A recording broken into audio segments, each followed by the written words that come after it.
Oh, is my stream up?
Yo.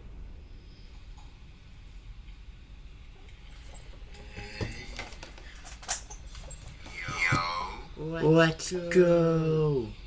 YouTube stream. I got it. Let's go. YouTube stream. I got it. Let's go.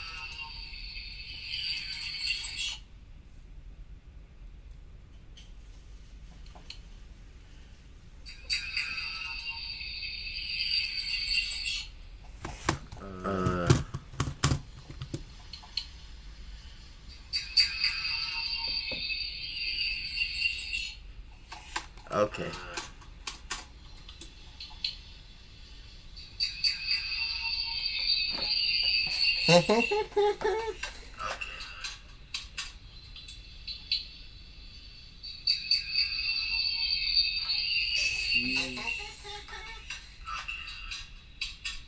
Wait.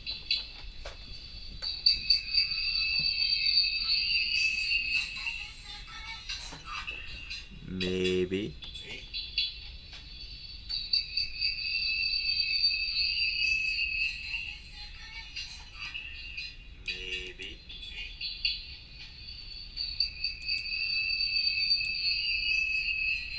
YouTube stream.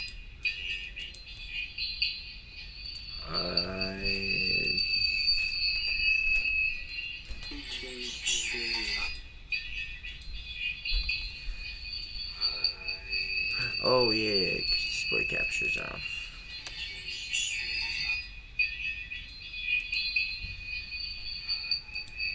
Oh yeah, display captures off.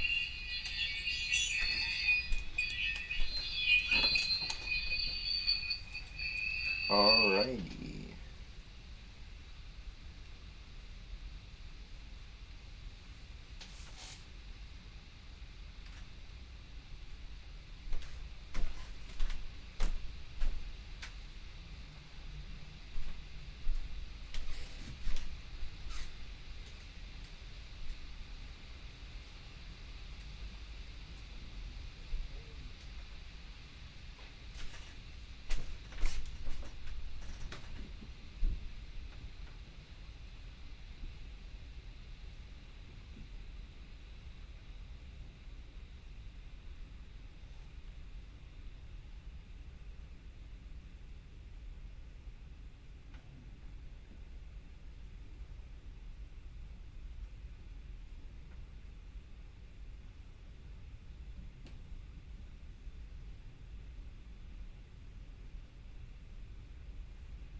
Alrighty. So, it's time to duel. I can't see my chat. Not that anyone's chatting, but it'd be good to at least be able to see it.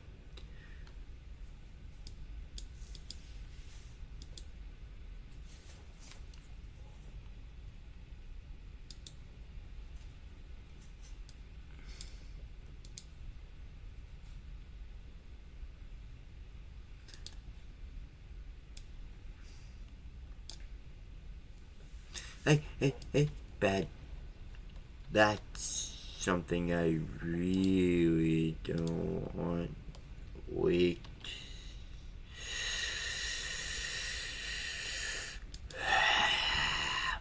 Me. Light intro cutscene is fantastic, isn't it? Not only is it cool, and not only does it get the story moving, but also, by taking out all these powerful heroes, it establishes Galeem as the Titanic. Get the story. That famous World of Light intro cutscene is fantastic. That famous world. We are watching ranking every World of Light escape attempt in Smash Ultimate by Mock Rock Talk.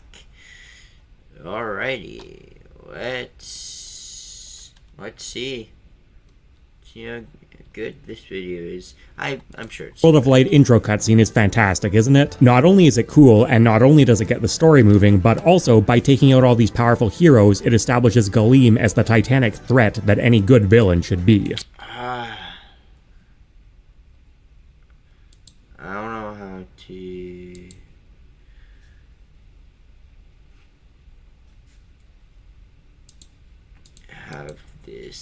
have the chat on.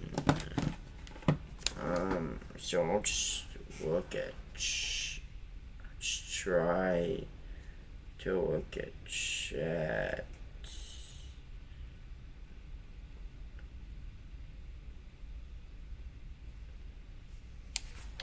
Do I need to activate chat? Oh.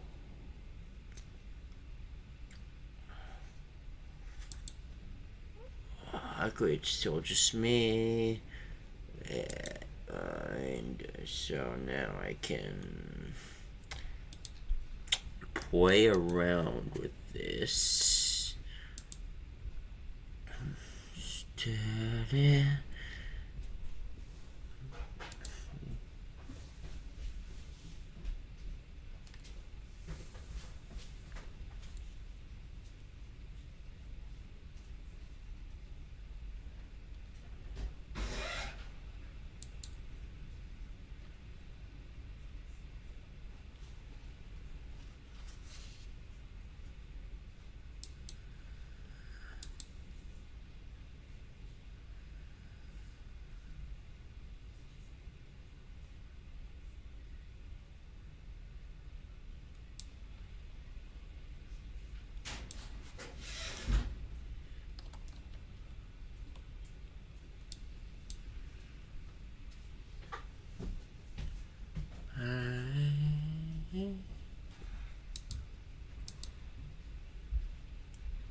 I thought this is probably copyrighted.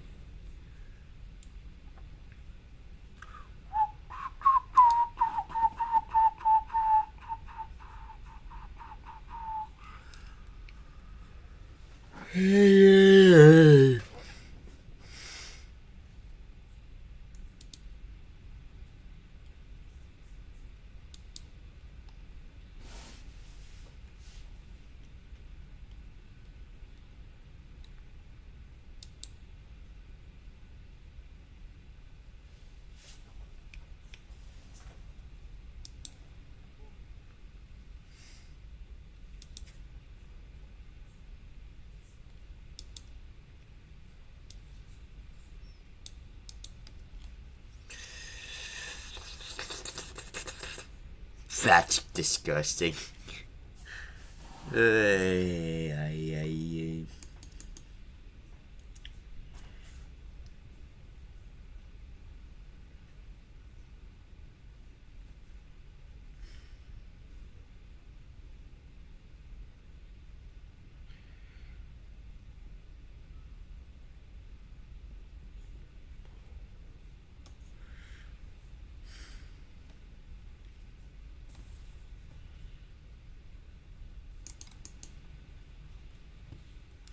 Okay.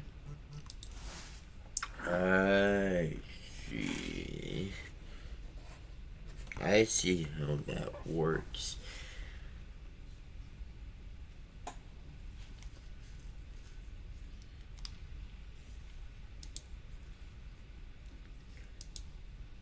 Alright.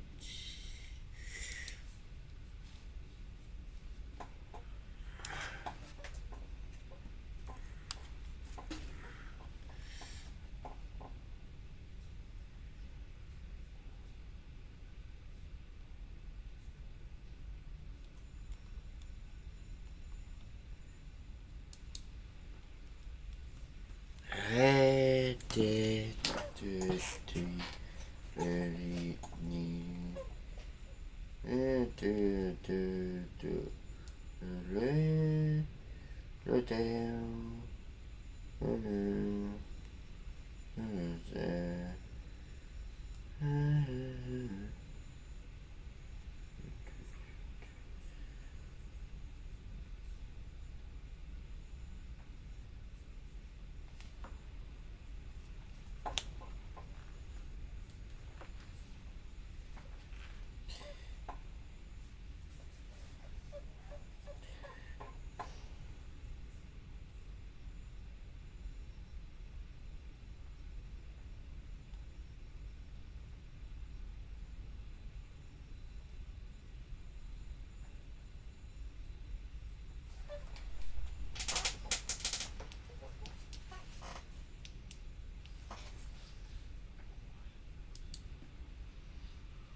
first class. I found when I was, if I would have been born like 10 years, 12 years earlier, I could have prevented 9/11.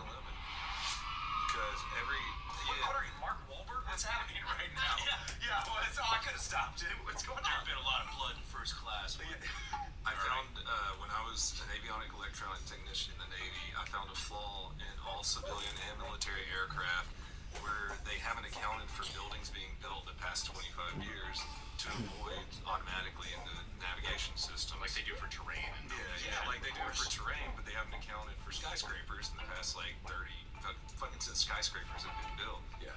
So I brought that to Northrop Grumman and worked with engineers on it, and they corrected that and started putting skyscrapers in the navigation system. So you got a Navy achievement medal. I got a Navy achievement medal for it, and I was only an E3 at the time. Oh my God, congratulations. But also, dang, I see it though now. Yeah. Just Just a couple years early. Just because you were fucking lazy.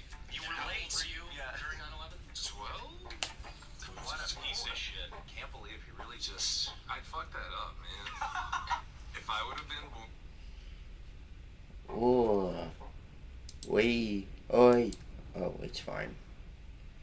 Nothing has been leaked.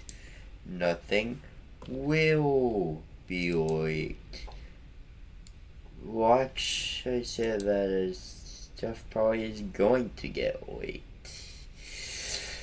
Hopefully not. I want to stay anonymous. Oh.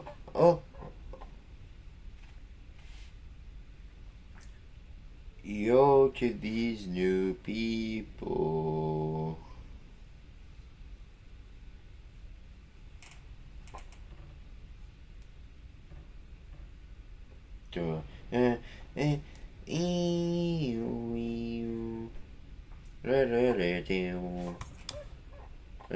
Oh. No? That is... Oh. Oh.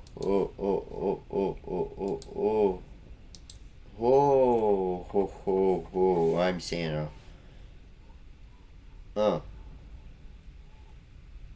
Gee.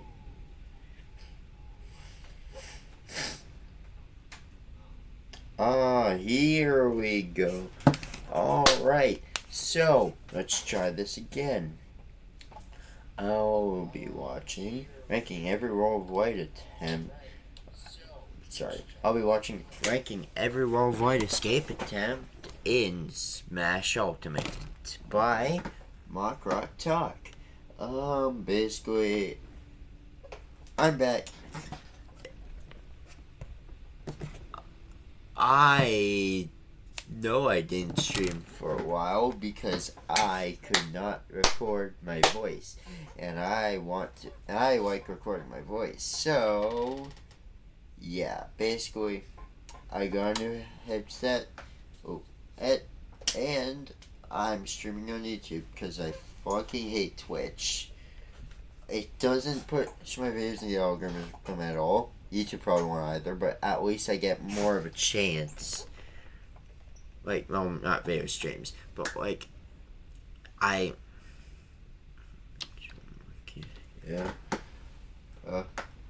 streams. I also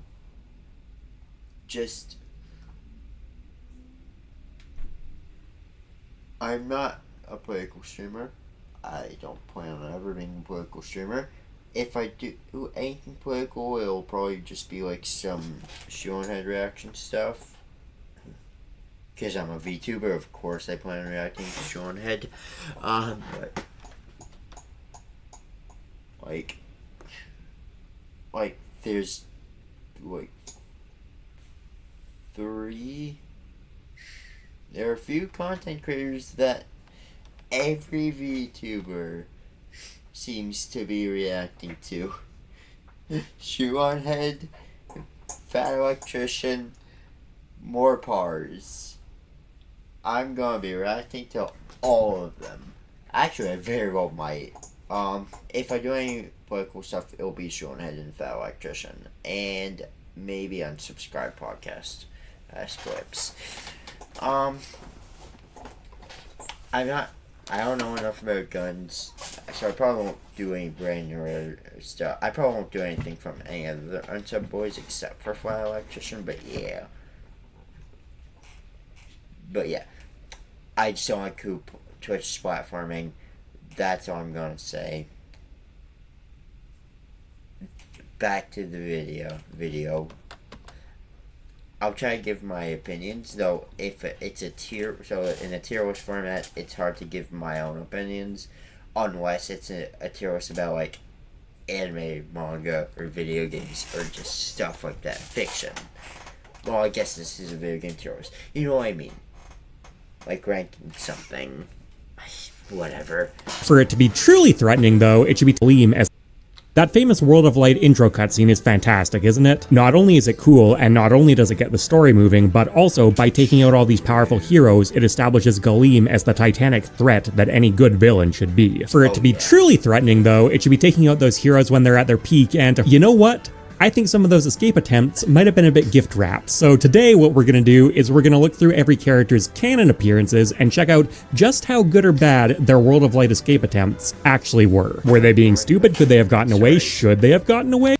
If this was over 30 minutes, I wouldn't be doing it. Because I want to do some other stuff today. I haven't planned anything out. What it'll probably be, oh, you know, I do want to do some One Piece theories, and, like, so one other One Piece video on stream, because I want to see if they get anything wrong, and for the theory, like, for one specific video, I want to see if they get anything wrong. For the theories, I want to see... Basically, I want to see see whether I agree with theories. And I can tell if something's wrong with One Piece.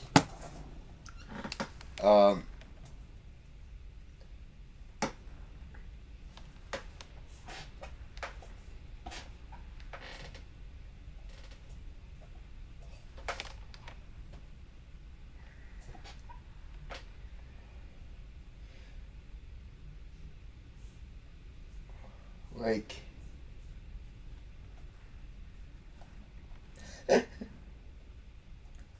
there are, like, and I can tell what is correct. Like, I can, how do I word this? Oh, easy. I know if something about One Piece is wrong. Like, I know someone gets something about One Piece wrong. If there's one thing I know like the back of my hand, it's the back of my hand. But if there's another thing I know like the back of my hand, it's One Piece. So I know what is and isn't correct.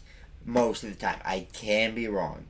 But I've read the manga like 20 times, and I've watched the anime up to episode 800 once. So yeah. Like, I know Piece. I know One Piece. He's quite well.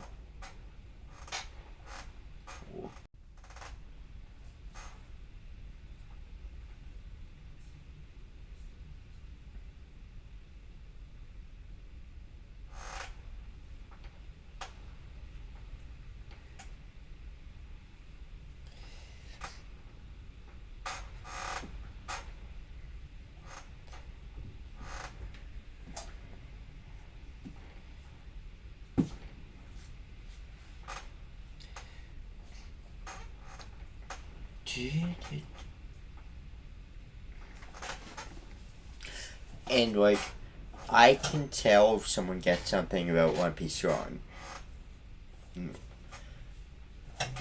Because of how much I've read One Piece. I've read One Piece like 20 times, and I have watched the anime up through episode 800 once.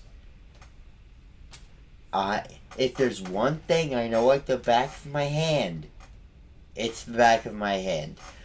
But if there's another thing I know like the back of my hand, it's One Piece. And of course, I'll be wrong sometimes, but I think I know One Piece pretty well. I pride myself on that.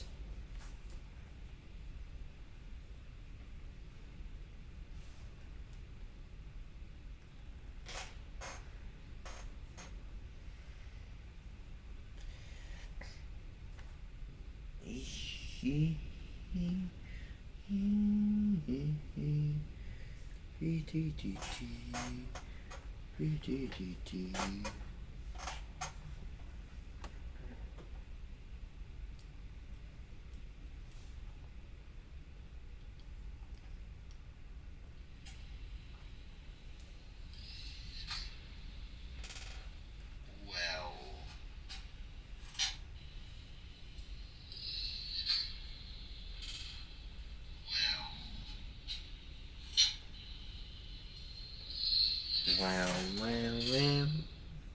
Alrighty. Back. In some cases, the answer ended up being surprising. Let's get into it.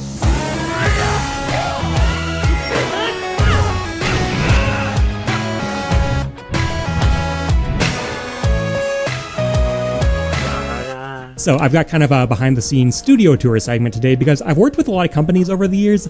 There aren't many like FlexiSpot where I can honestly say they've permanently altered my lifestyle for the better. When FlexiSpot asked me if I'd like to check out their E6 standing desk, I absolutely jumped at the chance because the thing is, this position you see me in here, it's where I'm in when I'm recording, when I'm editing, when I'm getting footage. So basically, it's where I spend my day. And I feel it, especially because I tend to sit with more weight on one side, and that hip actually gets a bit numb in my day-to-day life sometimes. And the thing is, I've tried to be a standing desk guy before, but I made the mistake of copying out for one of those, like, these Skip the ads since I'm not it feels recording too this. This isn't who one obvious where attempt. I'll That also actually, thank you.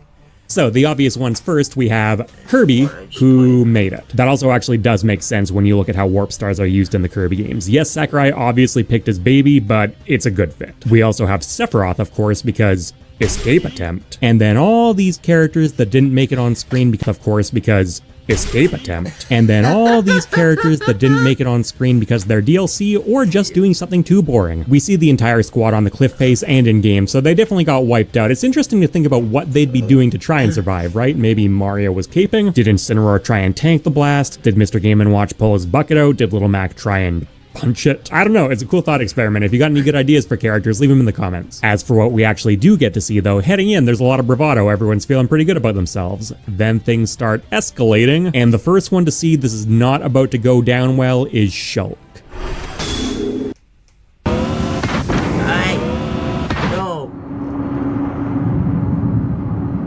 I forgot our premium anymore. Now, Shulk, if I understand my Xenoblade lore right, and please say I do, I've spent so much time researching this. Absolutely understand my Xenoblade lore right, and please say I do, I've spent so much time researching this. Absolutely had no chance of escaping. His foresight ability does let him see into the future, but he still has to dodge whatever's coming his way as a human. So if he was surrounded by, say, 500 people all chucking baseballs at him at the same time, yeah, he'd know he's about to get hit, but he's still gonna get hit. It doesn't really matter how fast you are if there's just nowhere to go. Replace 500 baseballs with giant— Yeah, I'm almost certain that's how it works. I'm not super confident with that. Unlike One Piece, I don't know enough about Xenoblade War. I'd love to play the game again. Actually, again, I haven't played the game yet. But I'd love to play the game. I just don't have the resources to do so now. I mean, it's a Wii U game, I think. I have my Wii U there. I just don't have the game, and it probably costs a lot. I could go yo-ho like the Shaw Hats, but I only really do that for anime. Speaking of, unless I stream on Twitch again, which I don't know if I'll be able to. I did try earlier today because I didn't think I'd be able to get a YouTube stream up. I'm not gonna be able to react to any anime because YouTube is a lot more strict with reactions to TV shows and movies than Twitch is.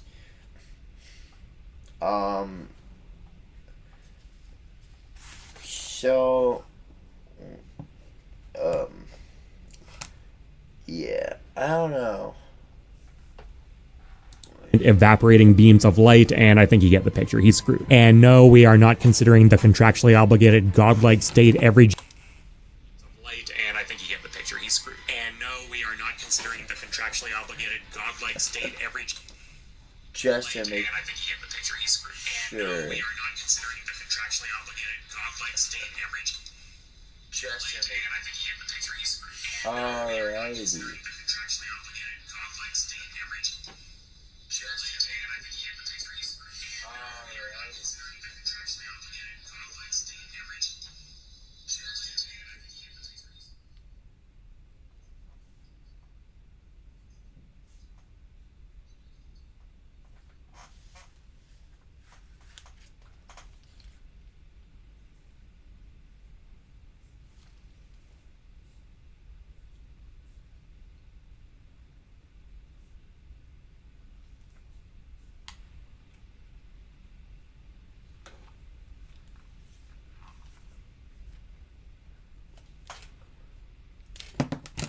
Oh, I see what the issue was.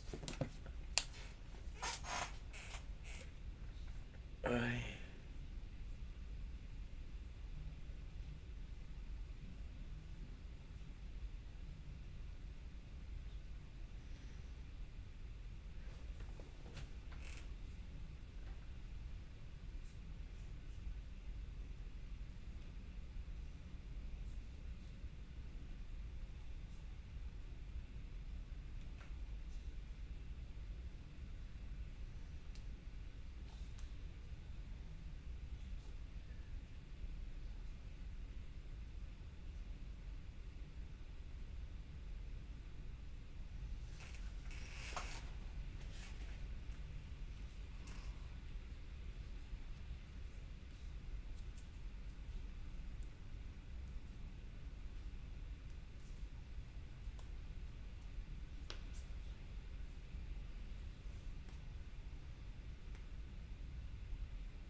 I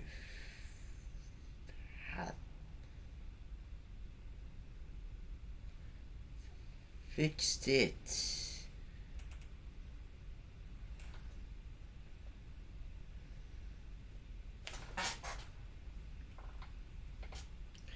Fixed the fucking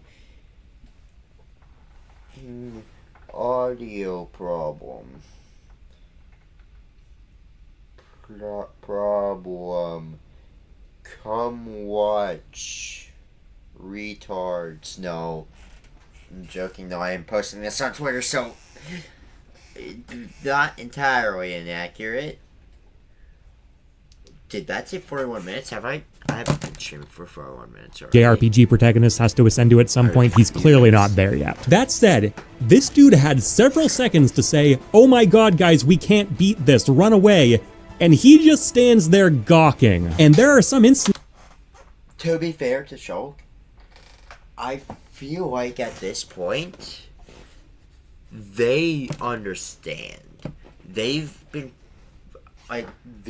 fighting together, well, against each other for, if we're going based on real life time, this was 2018, Smash 4 released in, I believe, 2013 or 14, so they've been fighting together for like 4 or 5 years. Like, I feel like that, and they're all competent.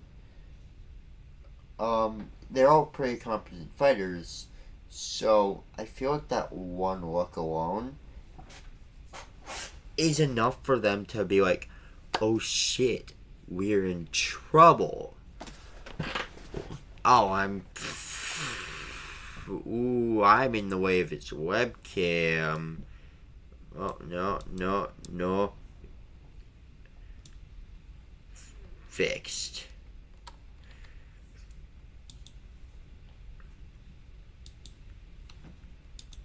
I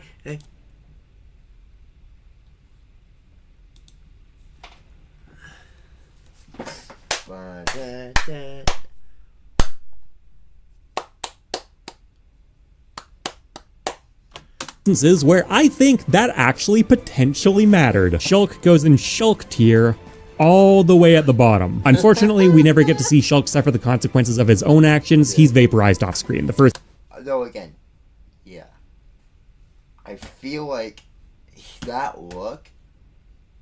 With that look, they understood. He was saying, "There's something big coming. We're in danger. We can't get away fast enough or at least most of us can't get away fast enough.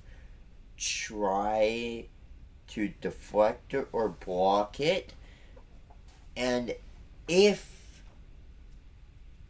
you feel like you maybe have a way of stopping it or like getting away, do that." Like, probably looking at like Pit, Dark Pit, and Kirby, like, you can fly.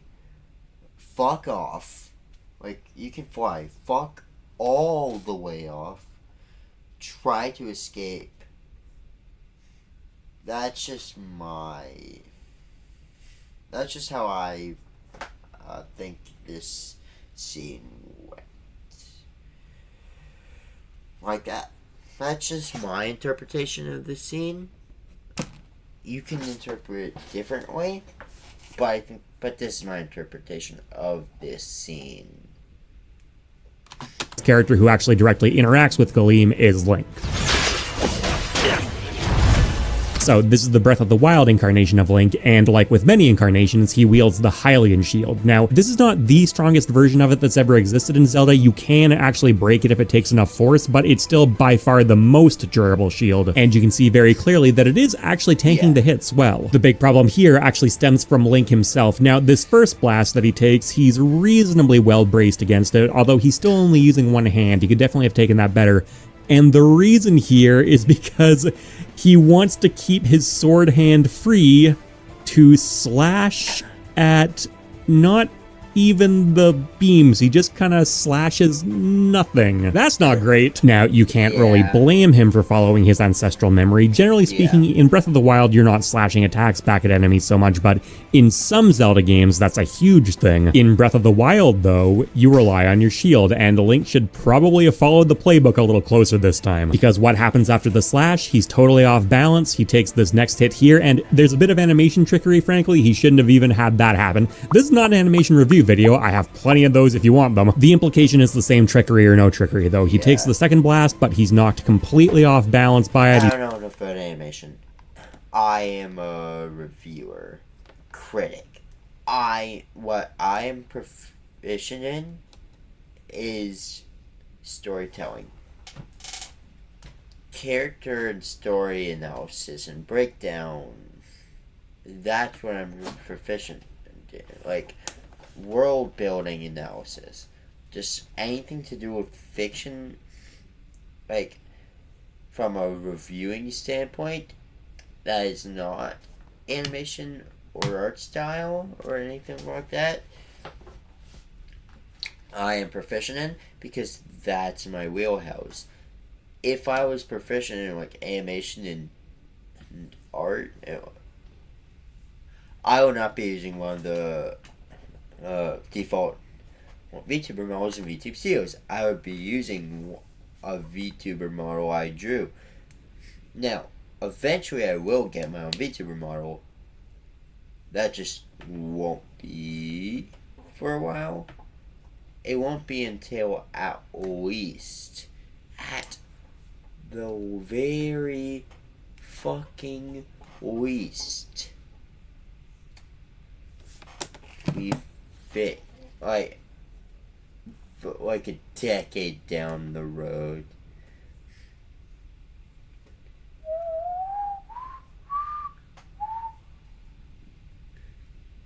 Copyright.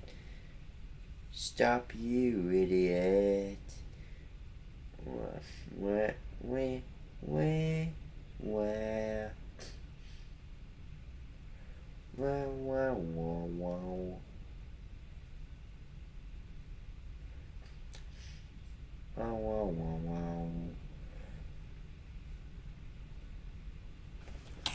He's not braced at all, and then he gets wiped out. So if Link had done the smart thing and just hunkered down behind his shield to try and weather the storm, he definitely would have held out longer. Would he have escaped? Not like that, no. Because things start getting complicated here. Galeem just doesn't attack the cliffside. It doesn't just attack the planet. Awaken to a world of wonder in Final Fantasy XIV Online. It evaporates the entire universe. So to escape it, you need to escape the universe, which actually turns out to be a surprisingly common ability in video games, including The Legend of Zelda. There are a number of alternate dimensions. The Sacred Realm is an obvious one. The thing is, though, in Zelda games, you can't just, flip a switch and be in there, and in Breath of the Wild, you definitely can't. This particular Link can also teleport using the Sheikah Slade, but there's no indication he wouldn't just have to come right back down somewhere not too far away. So Link was always doomed, but even in that context, his strategy definitely could have been smarter. And right beside him is Samus. But even in that context, his strategy definitely could have been smarter. And right beside him is Samus. Because of Samus's power suit and her Chozo DNA, she is far stronger and more agile than your average person, but if we're going by the 500 baseballs theory, she has absolutely no chance of getting out of the way. Shulk can't, and he has literal precognition, so if it won't work for him, it won't work for her. So in that case, I need to take a break for a wee bit.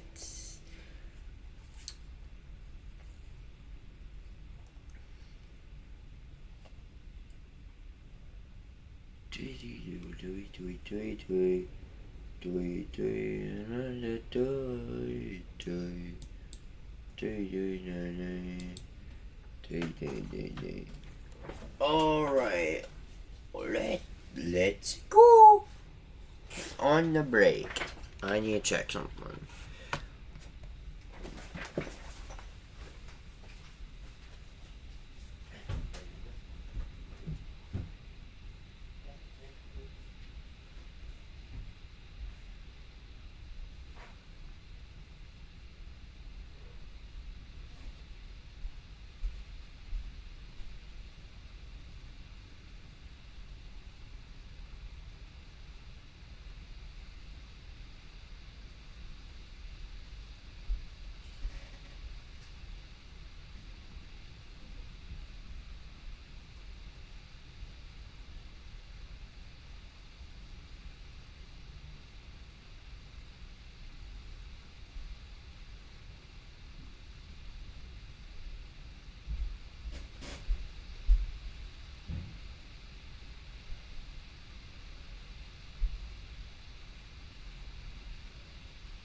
Sorry, had to get some tissues and lotion. I plan on doing a hentai review later.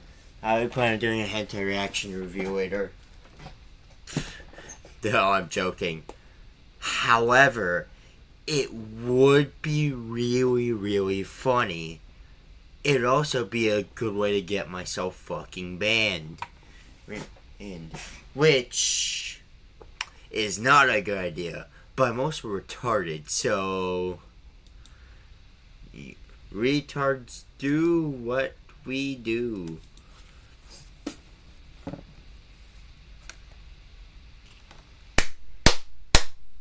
I should stop cursing and swearing as much. I should stop cursing as much and saying your word as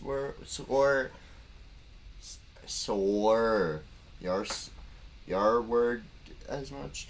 Not because as I want children to watch my streams. No. My streams are marked as not for kids for a fucking reason. No, it's because I want to get fucking banned. Standing her ground is probably her best bet. Now, Samus is firing at the beams here, and again, you can't really blame her for that. That is a thing in Metroid. Take out your enemy's projectiles. The smarter thing to do would actually be to fire directly at Galeem. After all, it's not completely indestructible. The game is beatable, but I think asking her to gauge that in the moment is probably a stretch. There is also some alternate dimension travel stuff in Metroid, but not that's easily accessible on a cliffside like this. So Samus was still doomed, but did put up a better fight than Link did. So then Zelda steps up to the plate. This is Nehru's love that she's summoning here, which doesn't totally line up with how it appears in Zelda. It's taken from Ocarina of Time, but this incarnation of Zelda is from A Link Between Worlds. But you know what? It's all the same goddess in that universe, so I think we can just reference Ocarina. It's actually primarily used by Link in that game, so we can get a decent sense of how it works, and it's very protective, but not infallible. It protects you from damage, but doesn't protect you from, say, being knocked down a pit, and also, it's only available for so long. Still though, I'm not really all that sure she had a better option. The Link Between Worlds timeline has essentially the same caveats as Breath of the Wild. There is teleportation, and there are alternate dimensions, but again, they're not really the kinds of things she can just instantly pull out as a trump card. I think Zelda goes in the same tier as Samus, because here's the thing. If I'm facing down a death ray, and I have the option to pull out a goddess-granted force field to protect myself... It's unfortunate, but it's true. Like... Yeah... I wish... Well, okay. I don't know. All I know is... if we were showing him, I'd go Joker would have escaped. Actually, technically, because you don't fight them, it's very easy. Like, there's a debate that the DLC characters did escape. Like, Piranha Plant, Banjo, Joker, Kazuya, Man, Steve. Sorry, I'm looking at these portraits.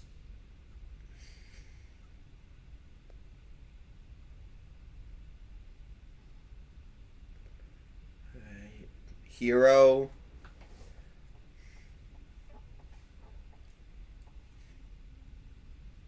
That's not all.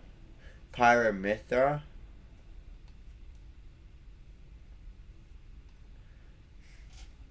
Like,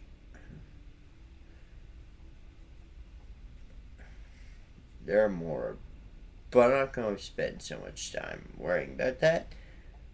But, like, it is Sephiroth too, but, like, it is honestly very plausible that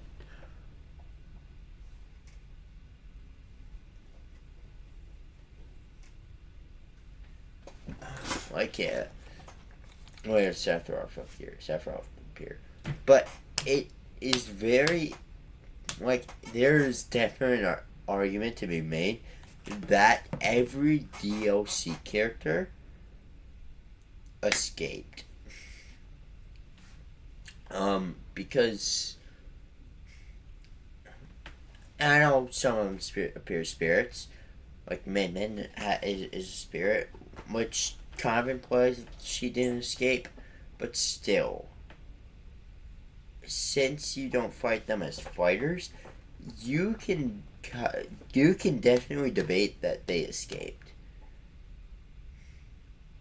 For example, Joker could just go into the metaverse. To our knowledge, unless we get something that says otherwise, going to the metaverse would stop it. If he goes into Mementos, which we know he can in Smash, because there's a Mementos stage, he doesn't get hit by the beam. Because while the metaverse is a reflection of the real world, like the TV world, for example, in TV world and in Persona 4, it is not the stuff that was outside, like unless they are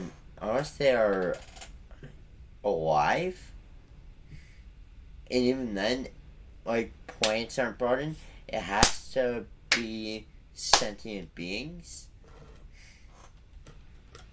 Nothing else gets brought in. And I'm pretty sure for the sentient beings, they have to be aware you're going into the metaverse to be brought in with you. So far as we've seen, that's how it works. On and Akechi have both been dragged into the metaverse, and same with Makoto. Have all been dragged into the metaverse by you. Well, Makoto went with you. Well, we kind of yeah.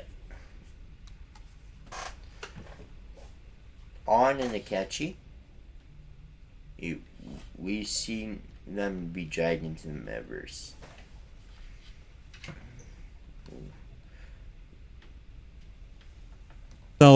I'm probably going to pull the trigger on that. On the topic of force fields, beside her, we have Mewtwo. When I first... Kind of tired. Probably not going to be a long stream. I want to watch all of Daxake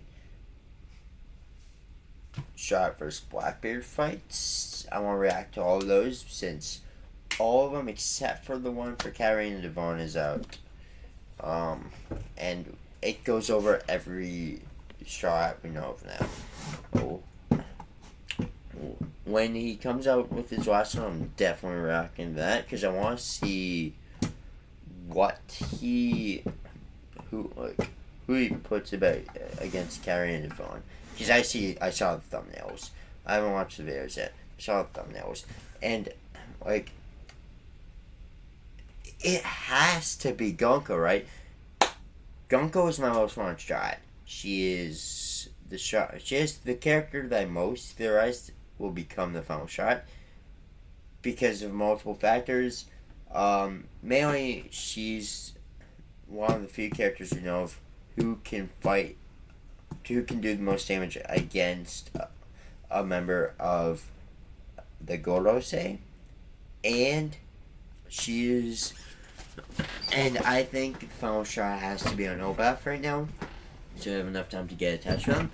She can also have her character arc, while the story is going on, while the rest of the final saga is going on.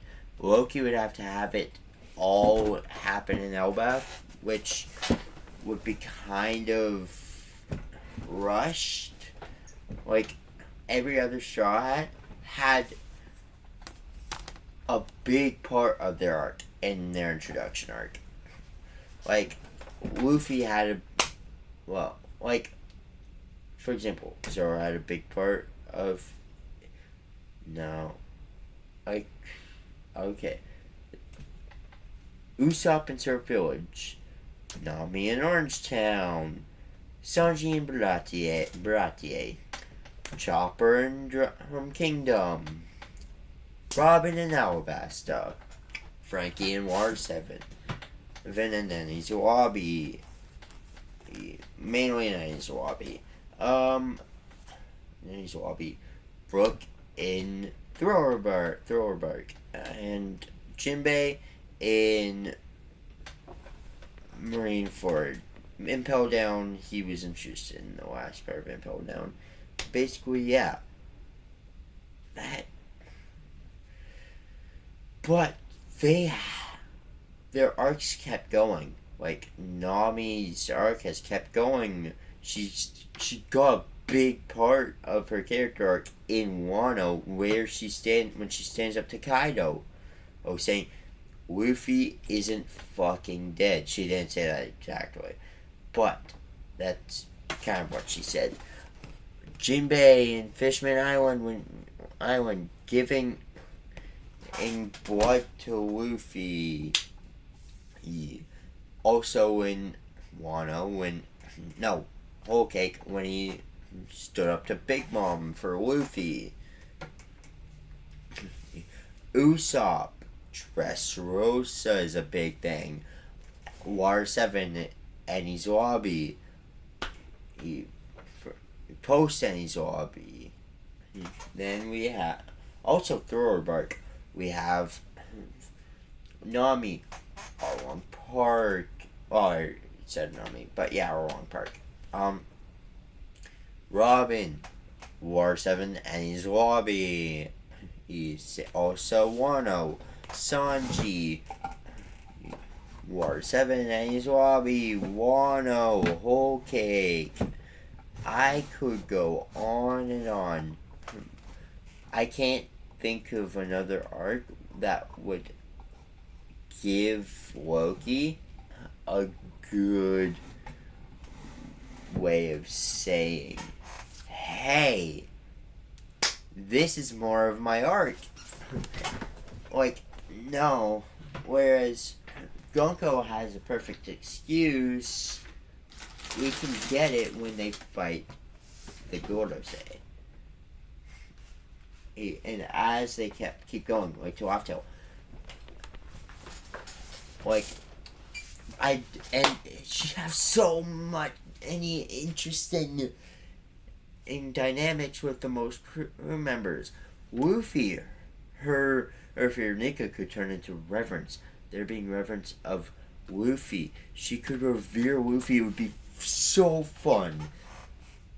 Robin and Jinbei, for obvious reasons, she probably had a part in covering up the poneglyphs, whether or not she knows what's on them. I don't think she knows what's on them. I think she knows maybe a little bit. Very little, though. Like Jinbei, she probably owns slaves. We haven't seen any of her slaves, if I'm remembering correctly, but she probably owns slaves.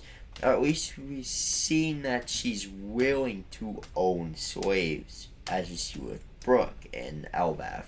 Oh, this has Elbaf spoilers out the wazoo. I'm not going to filter myself for One Piece spoilers.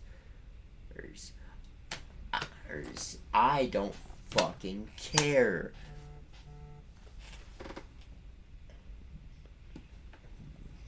Yeah. Basically, then there's also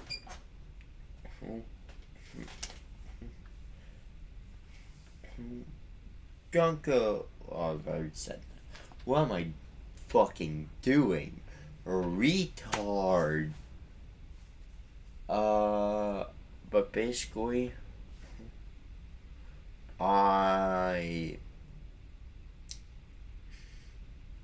yeah.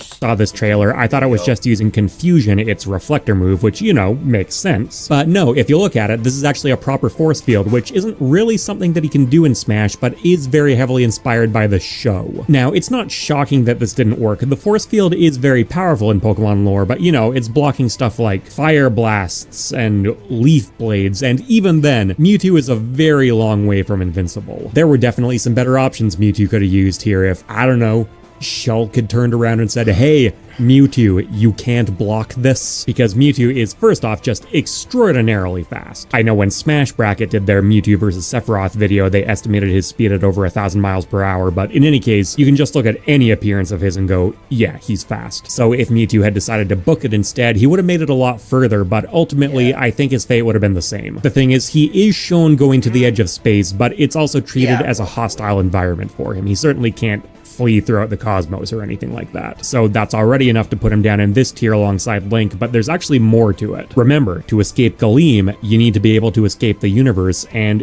it looks like Mewtwo actually probably can do that. The most direct reference to this comes from Pokemon Ranger, where Mewtwo just straight up picks a person up, puts them into a pocket dimension. I know Pokemon lore pretty well. And yes, Mewtwo can get out of the universe. Though it's not as easy as, say, like Arceus or Ultra Necrozma or Lunala or Solgaleo would have it.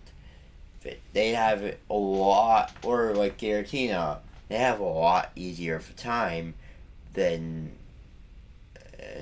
Mewtwo. And then drops them back out. It's a very clear-cut, open and shut case. There's no ambiguity. That's just what he's doing. Now, the only point of contention here is there are multiple Mewtwo's out there, so can they all do this? No, there's fucking not. You are talking about anime. There are multiple Mewtwo's in the anime, though Smash, it is gay Mewtwo. There's only one. They only made one successful clone of Mew. Every other clone of Mew is unsuccessful. There's a whole theory about it. That's why we have Ditto. No. This is not how... That's not how that works. That's not how that works. There's only one Mewtwo. Hey, there's some multiples of legendary Pokemon.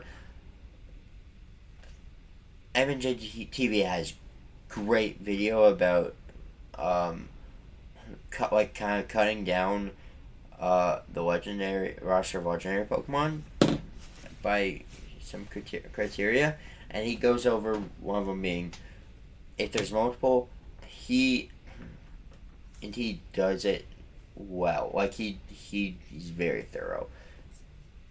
I should react to some MJ TV videos. Pocket dimension thing. Look, we're diving real deep into some real messy lore, and they're not all shown on stage doing that, but I think it's a reasonable guess to say they can. So Mewtwo Stop using multiples when referring to Mewtwo. Again, there's one Mewtwo.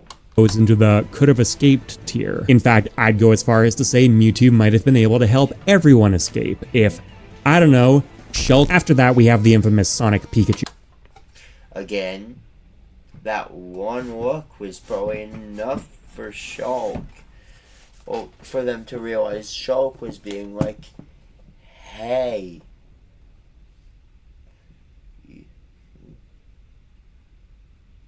Yeah. Oh, Bonzo! That's right. Darts, Gigux anime. I want to react to that on stream. I wonder if he'll, because he should have the final say if people are allowed to react to it.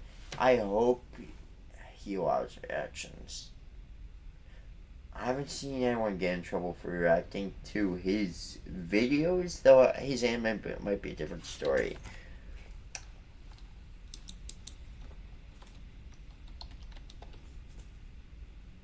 Well, let me have Bond set up because I think I will react to it. Yeah. Chew pairing. Oh yeah. Of course, as always, I'll react to it in dub because it's easier for me to review it in dub. I'll watch it subbed on my own time. Fuck you and your subweedism. So I could go in and try to make a case for just how fast Sonic actually is, but you know what? Sonic can outrun these beams. Can we just agree on that? It's such a prominent problem that the developers actually had to come up with a concrete example for why he didn't. He was held back by Pikachu. Yeah. Ultimately though, would it have mattered? Sonic could get to the other side of the planet in a flash, but would that... It depends. I think. I'm not super... I don't know my Sonic lore super well. But I'm pretty sure it depends. I think if he's in Super Sonic, he can. Just Base Sonic, no. No, I know Super Sonic is really strong. At least Archie comic Super Sonic is incredibly strong. I just don't fucking know. I'm also not a power scaler. That's not my wheelhouse. Go ask Minute Dre or someone else who is a power scaler or for stuff like this. I don't analyze these stats and abilities. Or go ask Death Bell. I don't analyze stats and abilities. I analyze writing, pacing, and execution, story and characters and world. Sorry. Turn into Super Sonic, who, unlike Mewtwo, can absolutely go into space, so you can just assume... Yeah. Anywhere Sonic needs to be, he can be. And that matters here because Sonic does concretely have access to things that can warp between dimensions. And unlike some characters who might have similar tools but difficulty getting to them, we can just assume that's not a problem for Sonic. And he could also presumably take Pikachu with him. Now the problem, of course, is that Pikachu can't run nearly as fast as Sonic, but if they'd had just a couple seconds extra head start, Shut up about Shulk. He said all he needed to, which was nothing. He looked back. They probably realized what he was talking about, and these two probably started booking it. Gleam is firing beams of light.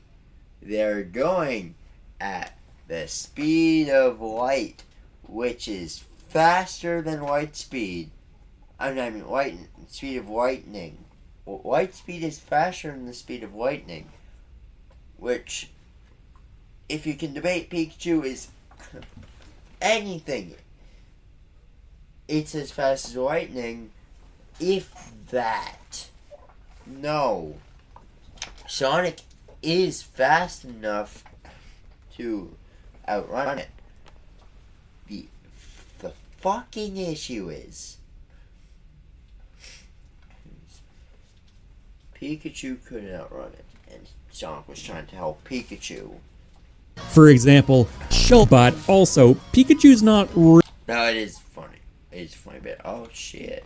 If, for example, but also, Pikachu's not really pulling his own weight here. This is the most famous quick attack user in the entire Pokemon franchise. Yeah. Again, you're looking at the anime, I'm looking at the games. Let's see. Yeah.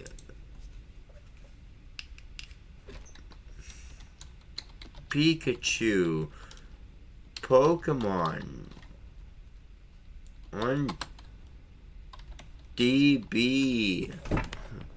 Let's see this shit.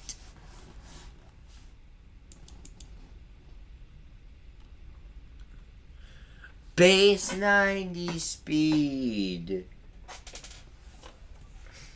Let's look at Pokedex entries. Is there any that talk about speed? It doesn't look like it.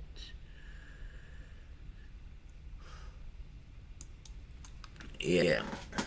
It doesn't look like it. And base 90 speed is fast. That's undeniable. That's an undeniable fact. Base 90 is fast. Where'd the video go? Oh, here. Base 90 is fast. Well, it used to be Guys, fast. after all, it can definitely move fast. What I was saying, it used to be fast. Now it's kind of average. Power creep, man. Gotta fucking love it. But yeah. Pikachu's not running it. Faster than this. He couldn't really have escaped by himself for too long, but if he'd just been able to reach Sonic, they likely would have both made it. So, yep. But he couldn't. Here's the thing you're not seeing. He couldn't make it to Sonic.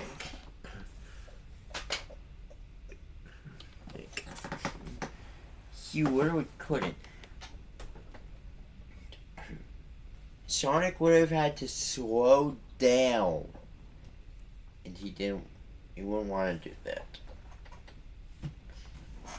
Like, because slowing down wouldn't be great. Down they go. It's obviously very noble of Sonic to try and let Pikachu catch up, but also he's an idiot. There's a good reason why every airline safety instructions always say put on your own oxygen mask before helping someone else. Hypoxia is no joke. If you get it, you can't help anyone. Eldritch laser beams are no joke. If they vaporize you, you can't unvaporize anyone. Then we have Bayonetta after this, and she's an interesting case. Imagine being able to build an app with your name on it, just by thinking about it. Meet Base 44. So Bayonetta dodges an attack using Bat Within here. Hold on. Oh, wait. I gotta go on break for a sec. Alright. Break time.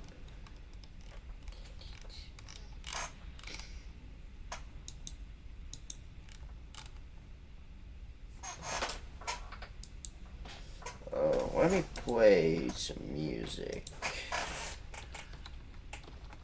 I'm really going to be here,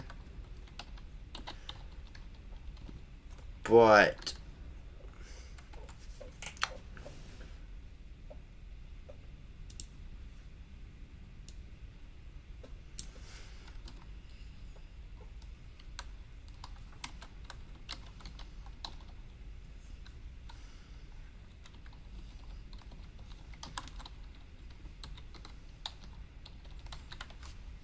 okay, I need to print something off.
it, don't I?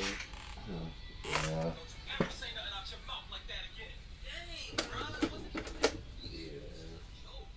Just wait till his backstory. I promise you, you'll start to see him in a different light. There's absolutely nothing in his backstory that could possibly make me like him as a character. Not after what he did to my fiery kid. He just wanted my kid for his daddy. He was only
I'm fucking back. Alright. I'm pretty sure it's no secret that I am a college student. I'm not saying where I'm going, but I'm a fucking college student. I need to do an assignment while I stream. So that's gonna be a fun attempt. I also want to try and make sure I don't leak what I'm taking. That could be bad for me. Display capture on. I need to keep what I'm doing to myself, while also giving commentary. This will be fun.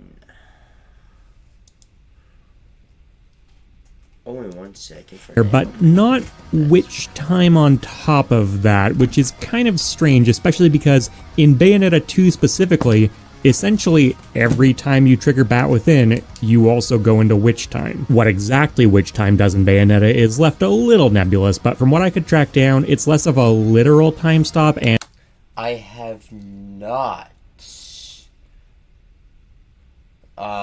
played any Bayonetta games yet. I would love to. I could get Bayonetta 3 for the Switch. But like yeah. So basically, yeah. I can't say anything on Bayonetta. A lot of the characters I know a lot about. He's already covered, and a lot of them he won't cover. Like Joker, he's not covering.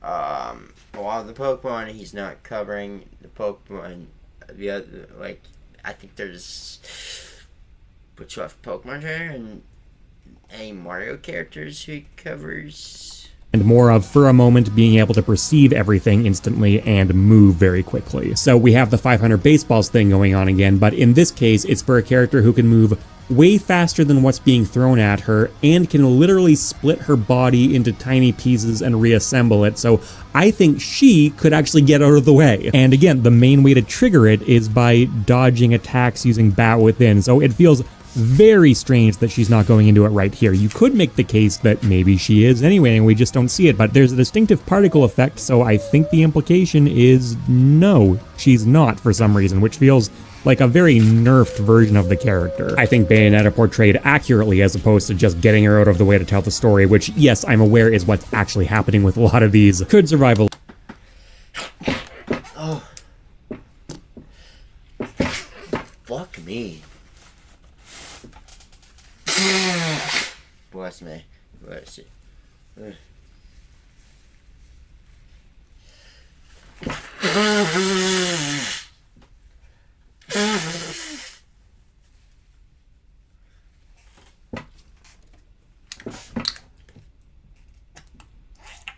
Here's my lotion. Nah, it's hand sanitizer.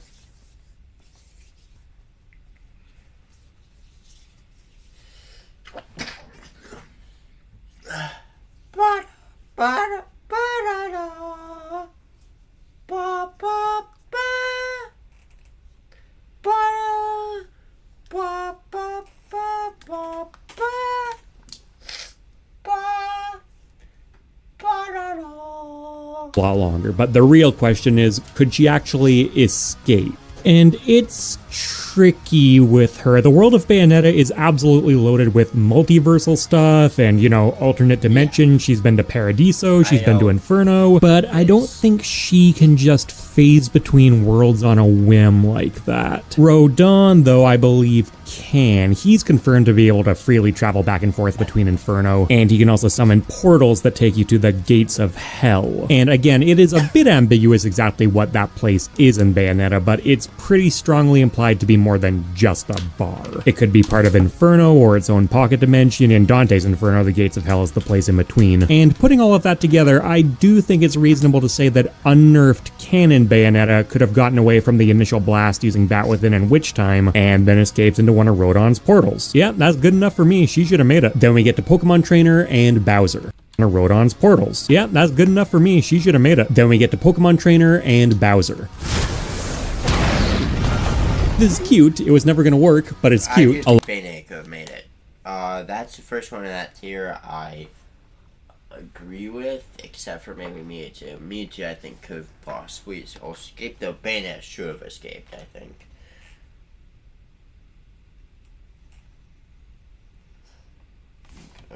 Along with Bowser's Fire Breath, we have Charizard using Flamethrower, Ivysaur using Solar Beam, and Squirtle using what I believe is Hydro Pump. It's funny that it's just a little bit off from Triple Finish, their final smash where Charizard uses Fire Blast instead, but I get they wanted the cool visual of Charizard and Bowser breathing fire together. Just as a side note, some sources I found say this is Triple Finish. No, there's no way. Fire Blast is an extremely recognizable move in Pokemon. Because I've used Triple Finish of Charizard finish their final smash where Charizard uses Fire Blast instead, but funny that it's just a little bit off from Triple Finish, their final smash where Charizard uses Fire Blast instead, but I get they wanted the cool visual of Charizard and Bowser breathing fire together. Just as a side note, some sources I found say this is Triple Finish. No, there's no way. Fire Blast is an extremely recognizable move in Pokemon. Because Ivysaur has way more range with Solar Beam, it probably should have been aiming at Galeem, but you know, dramatic beam clashes and blocks are a thing in Pokemon, and sometimes Bowser has much more impressive abilities, but that's super inconsistent. Overall, these were always going to be very weak attempts. In both series, you can only really conclude that elemental attacks like this are less dangerous than their real-world counterparts would be, if anything. Yeah, they tried. See.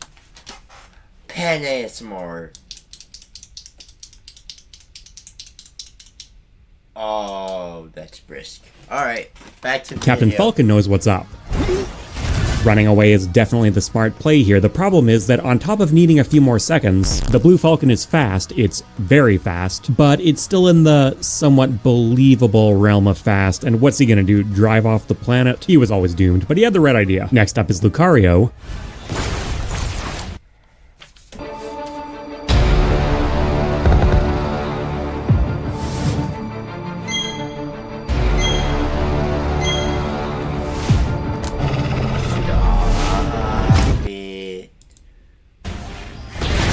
Now, while Lucario does disappear from the screen for a moment, as far as I could find, he's never actually directly implicated as being able to teleport. This is just a visual representation for him moving extremely fast with Double Team. I'm fairly sure that's supposed to be the case because this pose he ends up in here is very similar to what he does in-game. In a lot of ways, Lucario is actually somewhat similar to Shulk canon-wise. It's got precognition, it's got dodging ability. Could it also see the same future Shulk was seeing? Does it deserve the same kind of flack? Maybe, but the aura tap-in thing does fluctuate at different times, and we're never actually directly shown that it knows what's coming, so what am I gonna do? 500 Baseball strikes again. And he's of course joined by Greninja. Okay, so I know there's nothing Greninja could actually have done to protect Lucario here. This beam definitely would have taken them both out, but still. Man, this is cold. Far worse though, it's also just incredibly ineffective. Yeah, jump way up into the air and do nothing else. Be a sitting duck. You have the ability to jet yourself around with water. You have Substitute. This is warranted if anything. You're not even trying. Here we have the Inklings. Yeah, this obviously was never really going to do much, but if they were living under the assumption that blowing the cliff face up wasn't something these beams could do, you can understand their logic. My comments have taught me some pretty wild things about Splatoon lore over the years that I don't really want to dive deep into here. Suffice to say that even if they could transport their souls to a different location somehow, nothing would get them off the planet. They did what they could. Unlike with Captain Falcon, Falco actually does make it into his R-Wing. Yeah. Now, there is dimensional travel in Star Fox. You have Out of This Dimension from the original game, and there's also the Warp Zone in Star Fox 64. And R-Wings are also capable of going extraordinarily fast. The problem is they can't do it all the time. They need to access warp gates, which are out in space. And even with an extra few seconds of leeway, I have to conclude based on what we see on screen, the Falco had no chance of making it. Extra few seconds of leeway, I have to conclude based on what we see on screen, the Falco had... Shulk did nothing wrong. He did the best he could. No chance of making it to one. Moving on to Pit, Dark Pit, and Palutena. So Pit always gets his power of flight supplied by Palutena. Dark Pit typically doesn't, but you can tell by just the events of the cutscene, as well as the fact that his wings are the same color as Pit's now that Palutena is doing it for both of them. The Pits can fly decently fast, but they're never shown being able to fly as fast as certainly Falco's R-Wing. Palutena herself is using Reflect Barrier, which is both her reflector move in Smash and a power in Kid Icarus Uprising, but in its home series, it's definitively not infallible. It can't block the Daybreak, which is the big ultimate blast in that game, so pretty easy to say that was going to do nothing. Palutena can teleport herself and teleport other characters. That seems to be a common characteristic among Kid Icarus deities. Teleport them where, though? The Kid Icarus world does certainly have other realms. You have Skyworld and you have the Underworld, but I think those are supposed to be more along the lines of physical locations this time around rather than alternate dimensions. You do literally physically travel to them. If I'm wrong about that, please let me know, but I couldn't find anything to contradict that. I mean, the Chaos Vortex exists, which is certainly an alternate dimension, but it's not one they're just casually strolling into. So with that in mind, I'm a little shaky on this one, but I think I'm gonna say Palutena was doomed, but it was still a bad attempt. If she'd taken just Pit and Dark Pit and teleported all of them away, they certainly would have survived longer than what ended up happening. The Pits, I mean, what else were they supposed to do? They were just kind of relying on Palutena. Snake. Yeah. And what else were they supposed to do? They were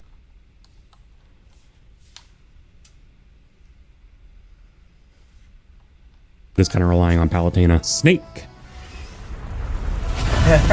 Well, as a cutscene beat, I love it. Great choice. As a character moment, you'd think you might be shooting at the Eldritch entity or something. I don't know. I mean, do I really need to say it? Diddy Kong and Rosalina.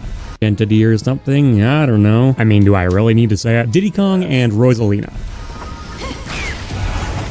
So Diddy Kong can survive in space, and his rocket barrels have enough force to knock celestial bodies out of orbit. I don't know what to tell you. I don't care how ridiculous it is. I don't care how over-the-top cartoony it's supposed to be interpreted as. It happens directly on screen, as far as I'm concerned. How force to knock celestial bodies out of orbit. I don't know what to tell you. I don't care how ridiculous it is. I don't care how over-the-top cartoony it's supposed to be interpreted as. It happens directly on screen. As far as I'm concerned, that's canon. Galeem still would have sniped him no matter what, but those are some strong rockets. Hell yeah, that was a good attempt. And then for Rosalina, I know some people are going to bring up the whole, you know, cosmic goddess resetting the universe thing. I'm not so sure about that, honestly. First off, even if she is responsible for resetting the universe at the end of the original Mario Galaxy, it's not the kind of thing she can just snap her fingers and do. It takes place at a very specific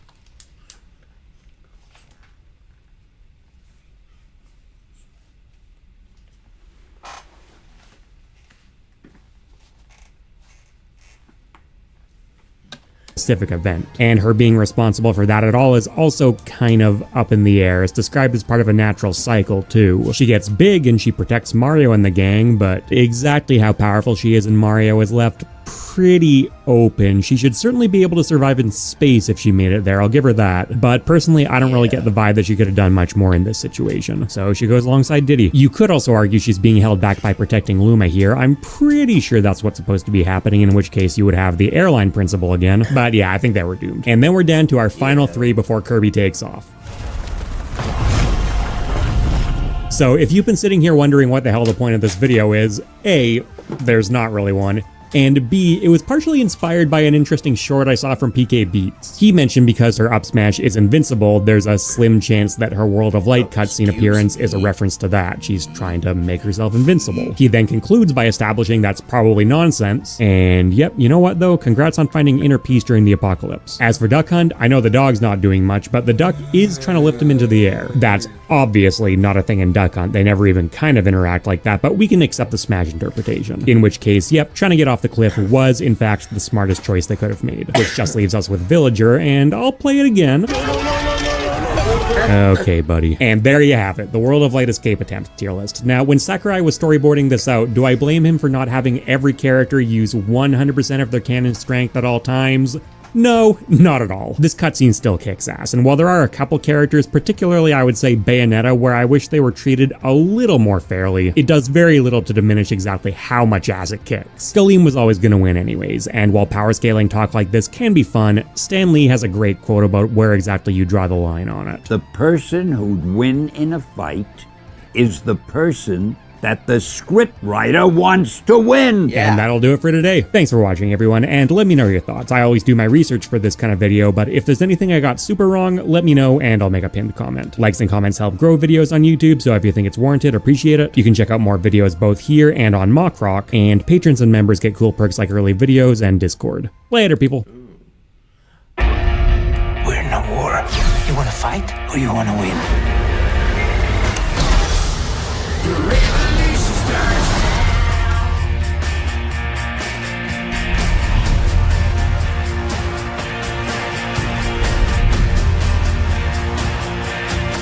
You're right here! Skip. Hey! What was that?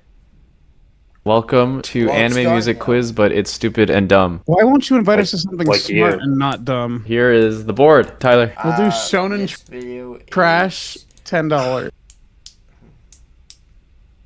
Gets the anime opening, but it's impossible by heroin.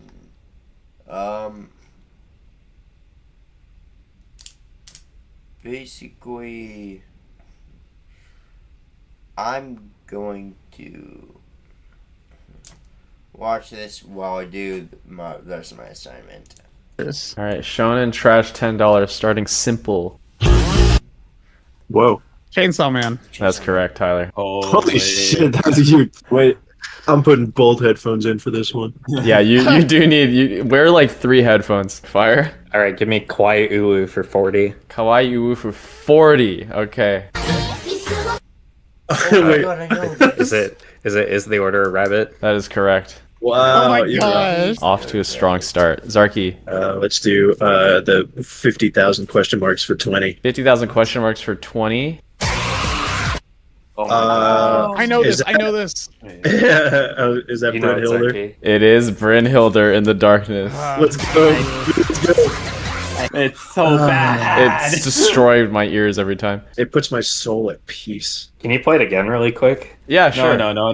Yeah, please.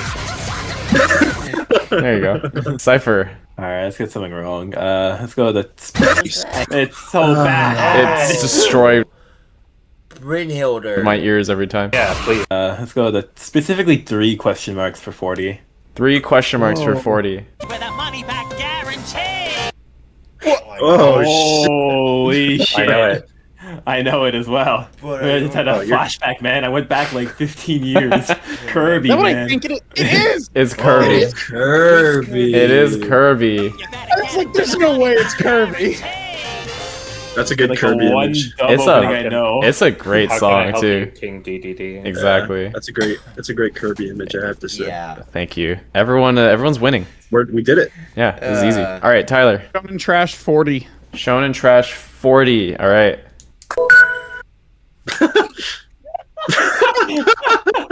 I'm sorry, you gotta run that one by me again? I can play it again, yeah. I think I'll go ahead and buy a second for All right. $10. All right, you'll buy a second. Here's the second. 12. Even I can't help you on this one. That's how cooked you are. Good luck, man. Gosh. 12. Good luck, Tyler. 12. 12. 12. Like, I do get. Okay, is it Shaman King? It's not Shaman King. Good guess though. 12. Ba-ding. 12. Man, Naruto. Are you sure? Of course I'm not. All right, because that is correct. It's Naruto. Oh my god! German opening. 12 years ago. 12. I thought that sounded like the third Hokage, but I was like, no, there's no Wait. Naruto opening that does that. He says in English 12 years ago in the German opening. He does, yeah. The German opening is in English. All right, fire. So I'm gonna go Snipe slice category. of life for 40. Slice of life 40. All right. Is that Dragon Maid? It is Dragon Maid. Good shit. Oh, Who am I playing with here, man? she's eating a Tide Pod. My sheet and Tide Pods. I'll do classics for 30. Wait. No. Da da da. Da da da da da da. 30. Classics for 30. Oh, I can help Munster. you. I know it. There you go. He's cracked. Monster. Munster. Munster. Sorry. Cypher. Fantasy for 40. Fantasy Oh, man. 40. Oh. Cypher. Fantasy for 40. Fantasy Oh, man. 40. I know. I know this. it. I think. Yeah. The Isekai Quartet. It is Isekai Quartet. Yeah. Oh, what the fuck? I'm gonna sit in my safe corner. Shonen Trash 30. Shonen Trash 30. I made this for you. Don't worry. This is your safe corner. Thank you. Here you go. Best 200-word essay in 10 minutes will win $200. I think I'll win. No, I'm gonna win. They're both writing about the impacts of AI, and I'm betting on top. Shut up. Yeah. Oh man. Yeah. Oh man. Yeah. Yeah. The Beastars? It's not Beastars. I know this. Yeah. Yeah, this is your safe corner. Thank you. Here you go. Yeah. Oh man. Yeah. My Academia. Oh man. Yeah. Yeah. The Beastars? It's not Beastars. I know this. Oh my gosh, it's killing me. All right, give me that extra second. Yeah. All right, here you go. Oh, I know it. I can tell. Yeah, okay. Oh, did you say it? Brand new world. It is Black Clover. Black Clover. Yeah, Yes, Black Clover. that's correct. Ooh. I love how wide you made him. Yeah, I didn't edit the image. Black Clover's coming back. That's hype. I should react to Black Clover when I eventually stream on Twitch again, which I want to do. But, like, I could react to Black Clover, which would be fun. I love Black Clover. Get ready for the new season. She just looks like that. Finally. I really want to steal it from him. You can. I cannot stop you. All right, fire. Actually, I have a question. How can I get access to these boards so I can play them with my friends too? Wow, I'm so glad you asked. Completely unscripted. So I've been getting a lot of comments from you guys saying you're interested in downloading the boards we play on so that you can play with your friends too. So happy to announce that they're all available on Patreon. And they're cheap. It's $2 a month. You get access to all of the boards from all of my videos, and you get your name at the ends of my videos too. Now, if you still want these but can't afford it, totally understand. All of these boards are literally just PowerPoints. It does take a little bit of work, but you can definitely do it. Just look up some guides for how to create Jeopardy in PowerPoint or Google Slides. Okay, back to the video. Give me a slice of life for 30. Here you go. I know it. If you need help, I know it. I love this show. I'm trying to think what this show's name is. All right, sure. Go ahead, Tyler. Can you play it again before I screw him up? Okay. It's March Comes In Like a Lion. That's correct. Ooh. Nice. You give me the 3 question marks for That's 30. just All right, here you go. That's Death Note. Okay. Oh god. That's Death Note opening too. That's Death Note, isn't it? It is Death Note. They're not all screaming, don't worry. I just happened to find the script.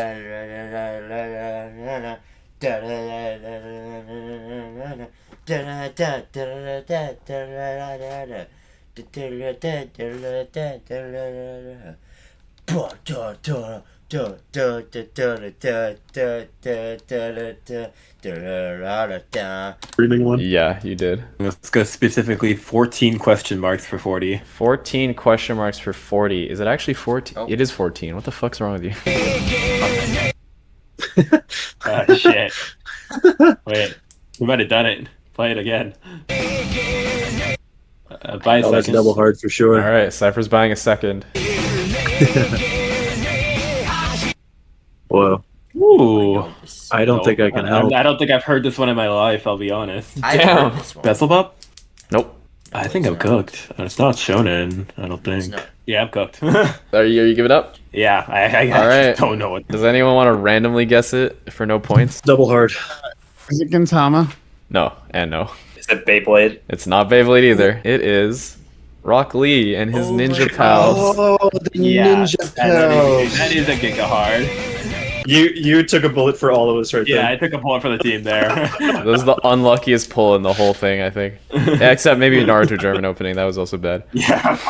All right, back to you, Tyler. All right, round it out. $20 Shonen Trash. Shonen Trash, $20. Here you go. Oh, okay, now I just gotta not get their two songs confused, right? But I guess I get two guesses, so I can't. It's Dan to Dan. It is Dan to Dan. He won the 50-50. Nice. Yeah. But God, that opening is overrated. There have been openings that I thought were overrated that I've come to love. Idol, the first opening of Oshinoko, I thought was overrated. The opening of Bocchi the Rock, I thought was overrated.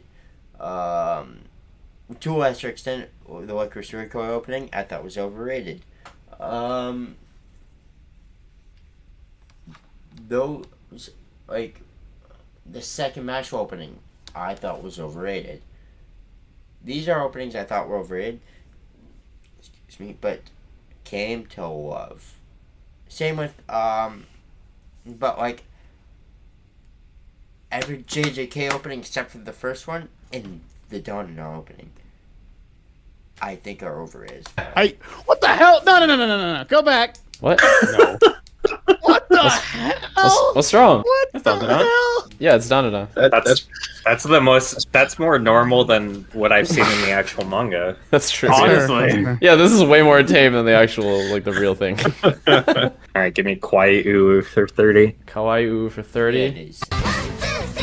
New game. Correct. Oh my god! I forgot. Instantaneous. LD classics for 40. Let's get rid of the 40. Classics for 40. There you go. A year. Oh, Lane. That's Lane. It is Lane. The only reason I know that. LD classics for 40. Let's get rid of the 40. Classics for 40. There you go. Oh, Lane. That's Lane. It is Lane. The only reason I know that is I just listen to that song a lot anyway. It's a good ass song, man. Give me a good slice of life 20. All right, here you go. I know this. Damn it. Toradora. Yeah. Back to Tyler. Tyler no longer has Shonen Trash. Yeah, what are you gonna pick now? Classics 20. Classics 20. All right. Dude, that's my backup plan. All right, here you go. Oh, son of a bitch! Tyler, I can help you. I think any of you can help you. Tyler, I can help you. Tyler, I can help you too. I'm gonna. What the hell? I'm gonna cash it on Fire's assistance earlier. Dude, but he's winning. He's winning. It's So am I. Hirachi When They Cry cat killing chapter. That is correct. It It is Hangehara Haei. Dude, we could have been winning together. But I'm winning with him. Oh, no, I'm Yeah. not. Holy shit! You're really not. He's running away with it. Kawaii Uu 20.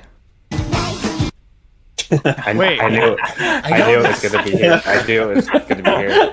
Had to be. Love Tyrant. Yup. Fantasy for 30. Fantasy for 30. I know it, Sarky. I can assist you. Oh my god! Do not let him assist. I can assist. You know, I don't want him else? getting the points. I'll help you. Anyone else? For Saber Tekken. Yeah, sure. Fan Alright. Apocrypha. Yup. It is fair. Oh, hell yeah. Good question mark for 20. Penis life. Penis life. Penis life. Is penis life your final answer? No, I wish that was an anime. I would watch it if it was. Birdie Wing. It is Birdie Wing. That is correct. Penis life. That is Mario.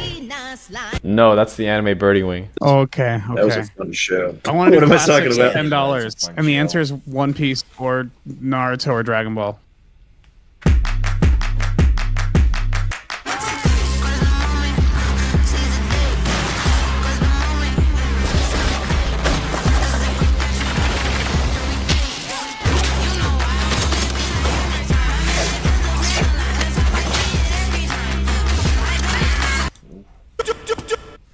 You Yes, you can.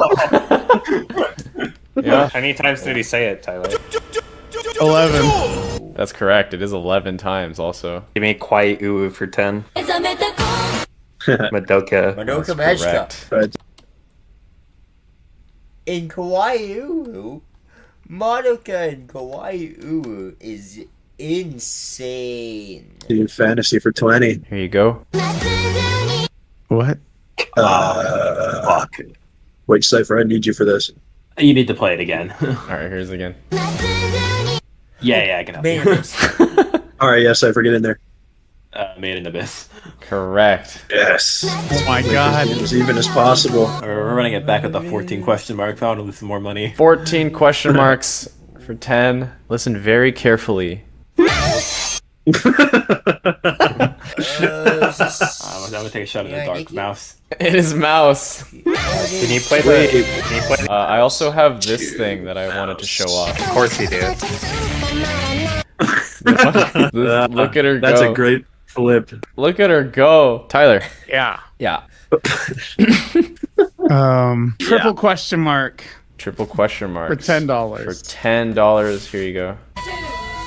Mob Psycho 100. That is correct. They fucked up his sandwich four Fucked up times. his sandwich 4 times. What is that? They fucked up his sandwich 4 times.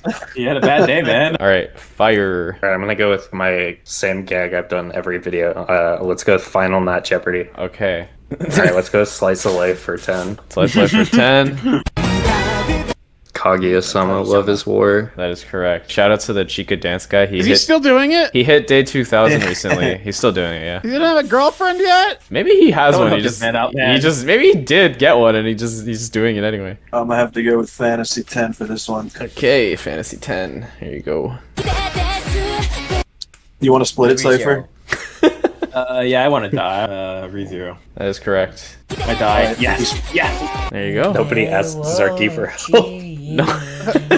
Alright, you guys ready for Final Not Jeopardy? Message me your wagers.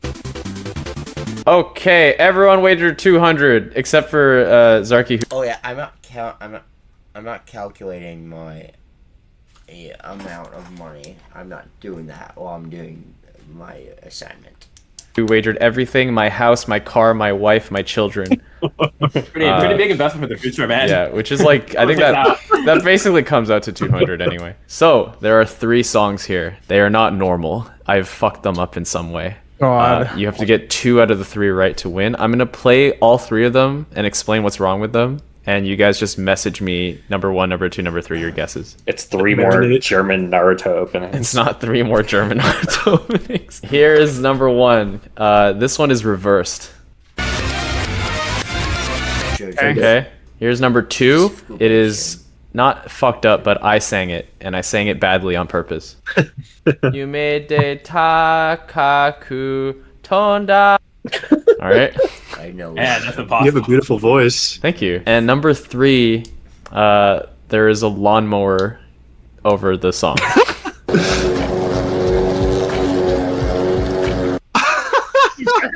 So I can play it again. Listen very carefully.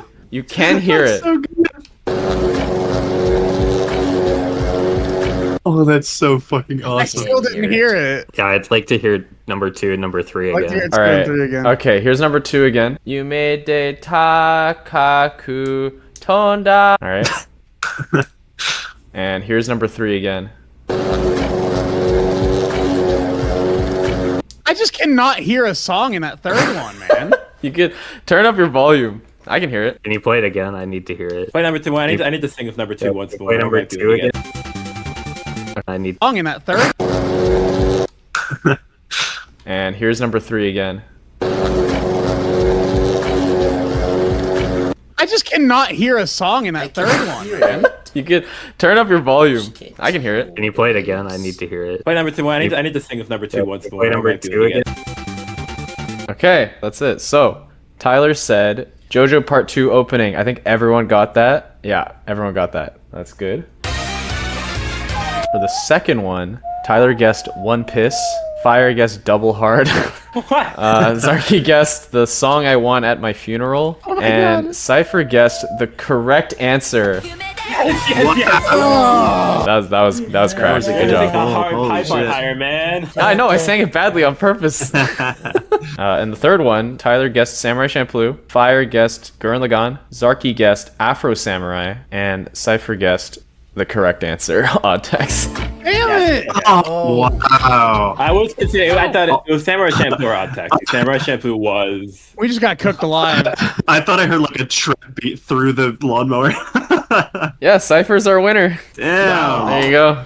Excellent work. Excellent work. Good job, Cypher. Good ears. Yeah, Rock Lee almost took me out. Yeah, Rock Lee destroyed you.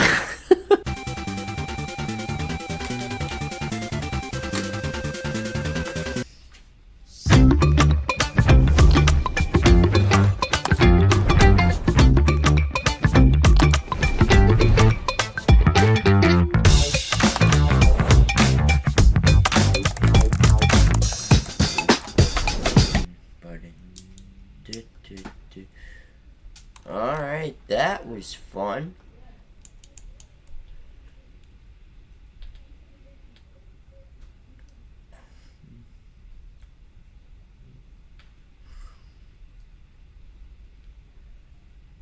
Hey.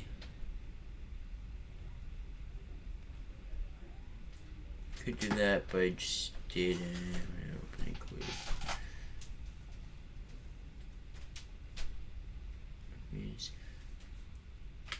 Alright, let me do some of these. I've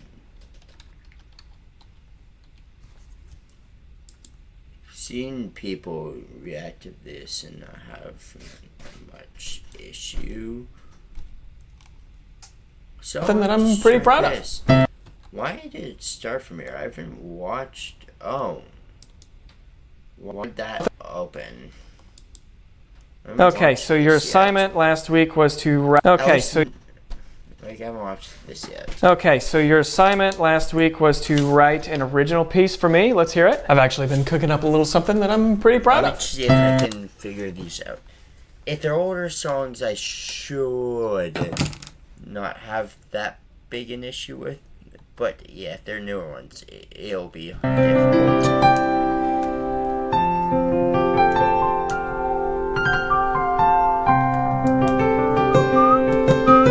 Can you speed that up a little bit? Why? I just want to see something. It's Imagine by John Lennon. Yeah, that sounds very similar to Imagine the people living life with ease. Imagine? What? Imagine, John Lennon. Does it though? Does it sound similar? Yes, I see. It's very similar. I was really excited about that one too. I had a title for it and everything. Okay, what did you name it? Pretend for a sec? Daniel. I know. Do you have anything else you could play? I actually did write another one. Yes.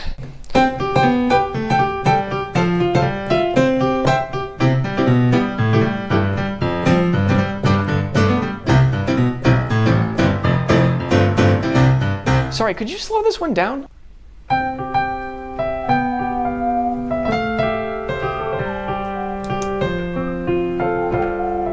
Piano Man. Okay, that is Billy Joel. definitely Piano Man. No, it isn't. What were you gonna call that? Sing us a song, you're the Piano Man. Sing us a song tonight. 'Cause we're all in the mood for a melody. And you got us feeling alright. One music gentleman. I was thinking of calling it Keyboard Person. keyboard person. Daniel, you can't keep rehashing music that's already been written. I'm not doing it on purpose, okay? Maybe instead of going down, I can go up. Go up. Like, Lean on Me by Bill Withers. Lean on me when you're not strong. I'll be your friend. I'll help you carry on. and then, change things up, I go back down. That's Lean on Me! Okay, scratch that. You know what I'm gonna do? I'm gonna change the instrument to guitar, and I'm gonna transpose it up a couple, so I don't even know what key we're in. All right, there's no way that this is gonna match anything that has ever been written. Hotel California by the Eagles. Welcome to the Hotel California.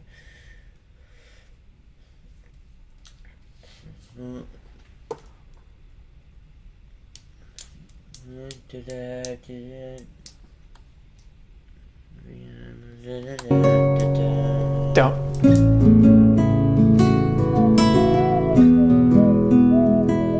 No.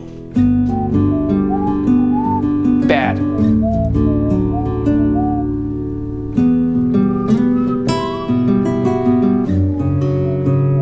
You know what that is. Welcome to the LA bed and breakfast. Play anything else.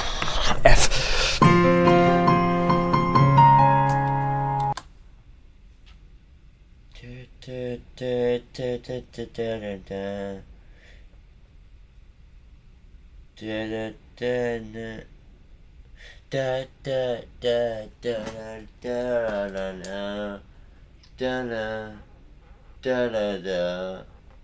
Is that? Where'd it go from Frozen? Yeah,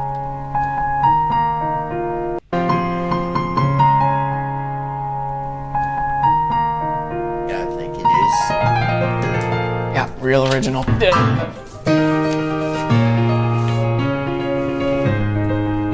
This is something new, something you've never heard before, and I have to go. Wait! Yes, I know. I have something original inside of me, okay? I can feel it! Okay, but if the next thing you play is an internationally known song, we're gonna stop taking lessons. That's what we're gonna do. It won't be because you get to pick the key now. Okay, but you have one shot, all right? Give me a key. E major, easy. E major, so what I'm gonna do, I'm gonna invert it on the right hand a little bit. Okay. Give it some variety, and on the left hand, I'm just gonna, all right, bass it up, give it some bounce. No, you know?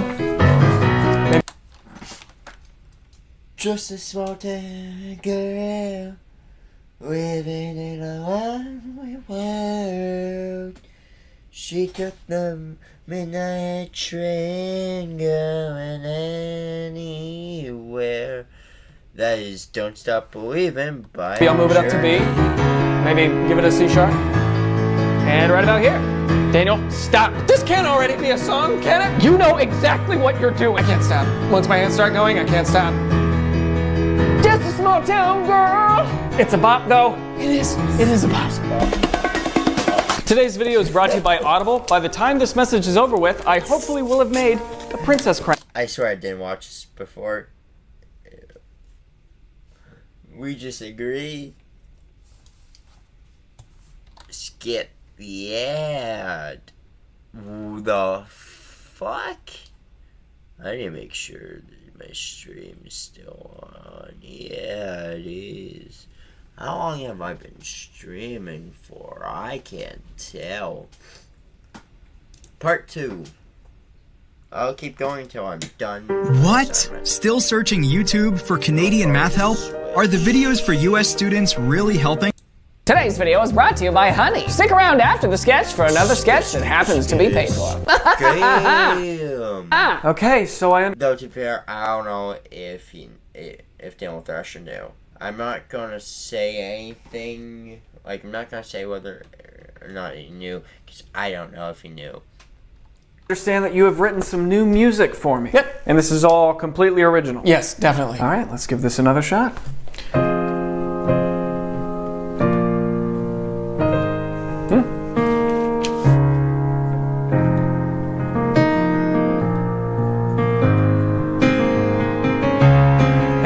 What? Pace it up a bit? Okay.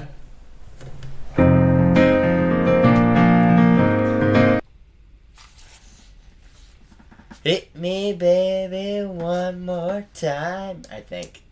I don't know off the top of my head. This would be embarrassing because I love this song.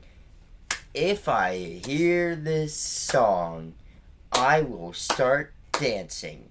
That is how, like, this is one of those songs where when I hear it, I cannot help but dance. This is Baby One More Time, or Hit Me Baby One More Time. Oh no, it's called Baby One More Time, but most people call it Hit Me Baby One More Time by Britney Spears. Yeah, that smells like Teen Spirit. Oh man, I already gave that one a name. What did you name it? Child Stank? Oh wait, no, it smells like Teen Spirit? I listen to that song quite a bit, but I don't hear it.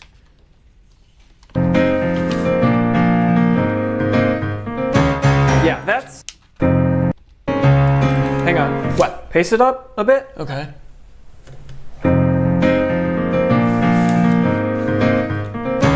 Yeah, that smells like Teen Spirit. Oh man, I already gave that one a name. What did you name it? Child Stank?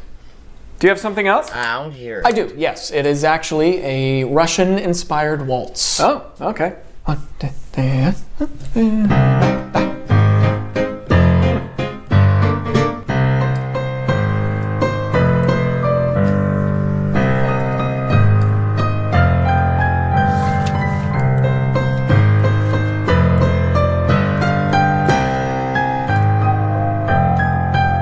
Is that Hit Me Baby One More Time? I don't know. What do you mean I don't know? I've never heard of it. How have you never heard of it? Hold on, just listen to the B section. All right, maybe not. Oh my god. Okay, that doesn't work. That hit me.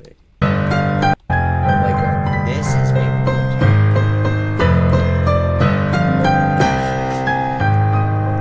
Oh yeah, I forgot. Is that Hit Me Baby One More Time? I don't know. I forgot to sing along to Smells Like Teen Spirit. I don't know what I'm thinking. I think that's in the song. I don't remember the lyrics. It smells like Teen Spirit. I love the song. I listened to it quite a bit. I don't remember the lyrics.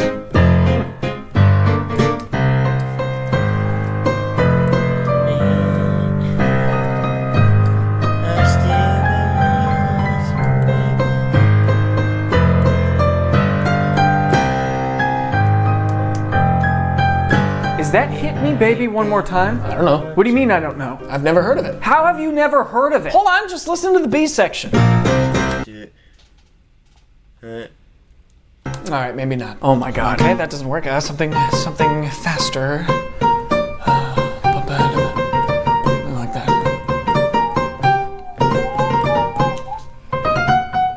I don't know who made the song, but it's Tequila.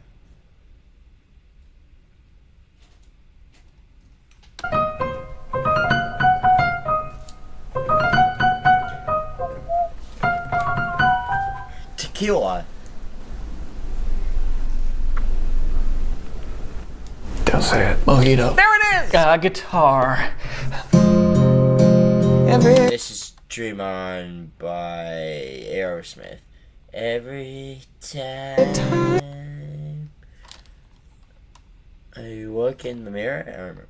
Sing with me, sing for the year, sing for the laughter, and sing for the tears. Sing with me, just for today. Maybe tomorrow the good one will take you away. Sing with me. I'm sorry for anyone watching this. If anyone is watching this, I'm sorry you have to hear my horrible singing voice. In the bathroom.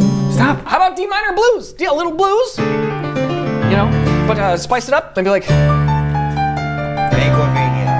We're done here. No, I have another one. If you play one more song that already exists, dude, I swear. I was thinking of like a Latin kind of vibe with this one. Okay, you're in the clear so far. Labor, labor, labor, labor, labor. I'm not super confident on this. This is a newer song. But I'm pretty sure this is like 2000s. Around when I was born.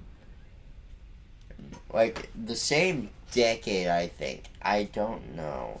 I think this is work, though.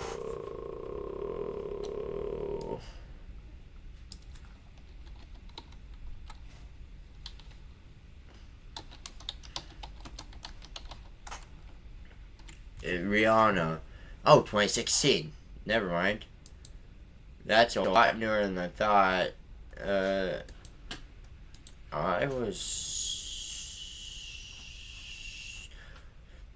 I'm not gonna say how old I was when that song released. I wasn't super old, but like, Jesus, that's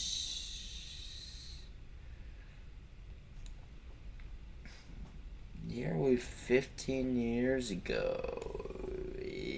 Yeah, wait, hold on.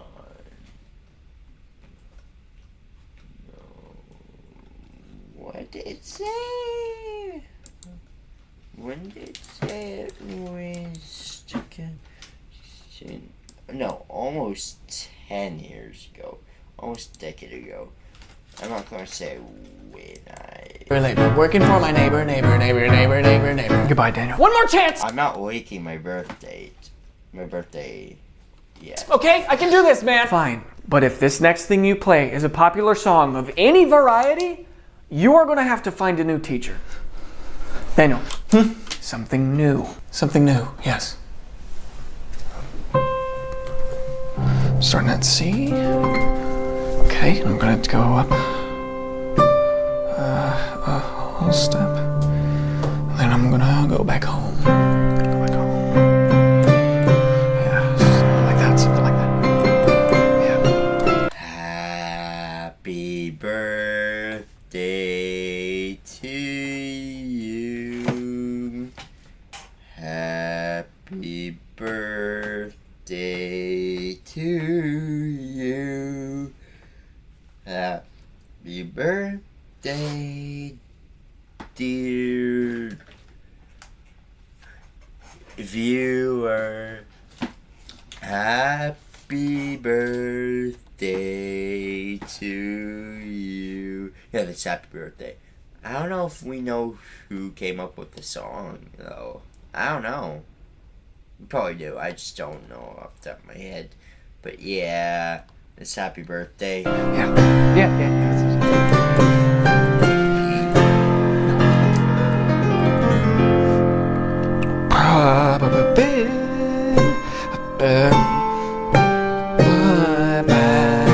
That's literally happy birthday. It's not happy birthday. This Bohemian Rhapsody by Queen.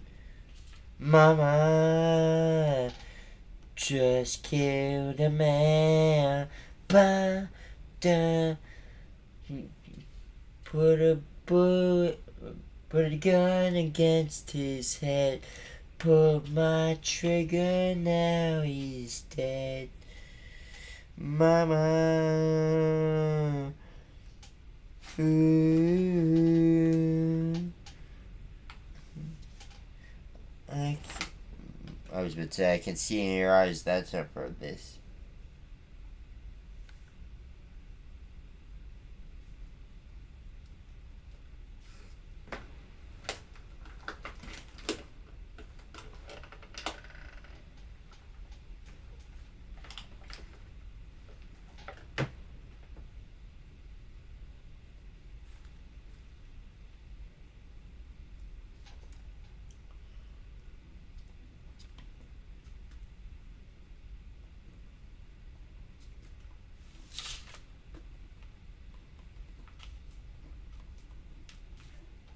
No, it's not. Oh, you're just gonna go into Bohemian Rhapsody? I quit. Do you enjoy money? Sorry, I haven't been doing much. I would say it's like having another producer in the room that knows exactly what your song is. This is co-producer. The fastest way to something.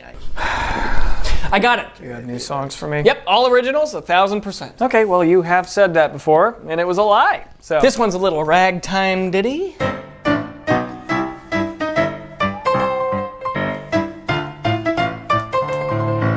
Wow, can't believe you actually wrote something kind of original. Thanks, Teach.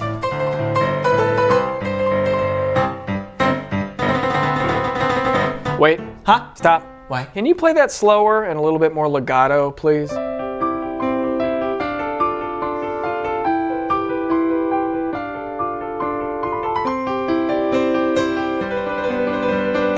Let's come sail away. Can you play that slower and a little bit more legato, please? Yeah, that is Come Sail Away. Come Sail Away by Styx, but it's Come Sail Away by Styx. Come sail away, come sail away, come sail away with me, lad. Come sail away, come sail away, come sail away with me.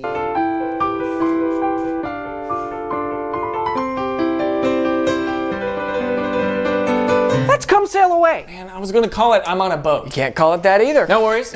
That's one way I went.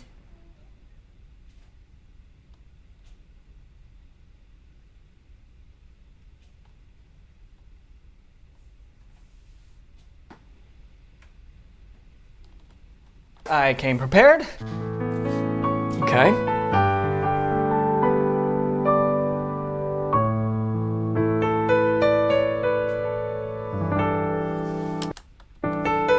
Wait, hang on. I think I know this. Is this a Friends theme song? Huh? Play that faster. Yes, it is. Dang it! At this point, you're just wasting time. Okay, you know what? Instead of piano, we are gonna go over to guitar. Acoustic guitar instead of A major, we're gonna do A minor. Okay. Something like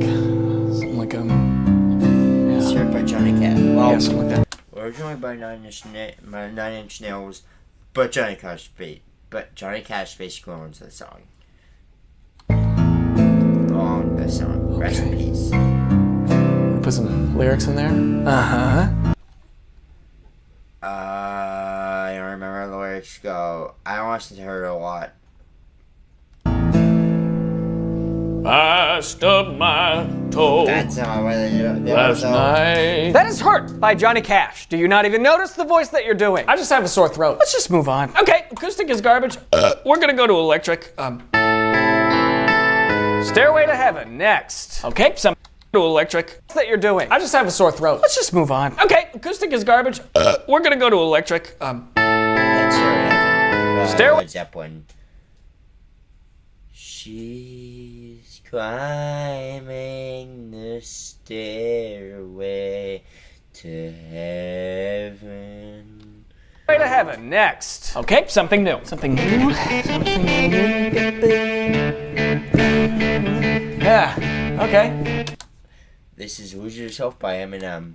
If you had, Daniel, only one turn, please, to get everything you ever wanted to, and you ever dreamed of.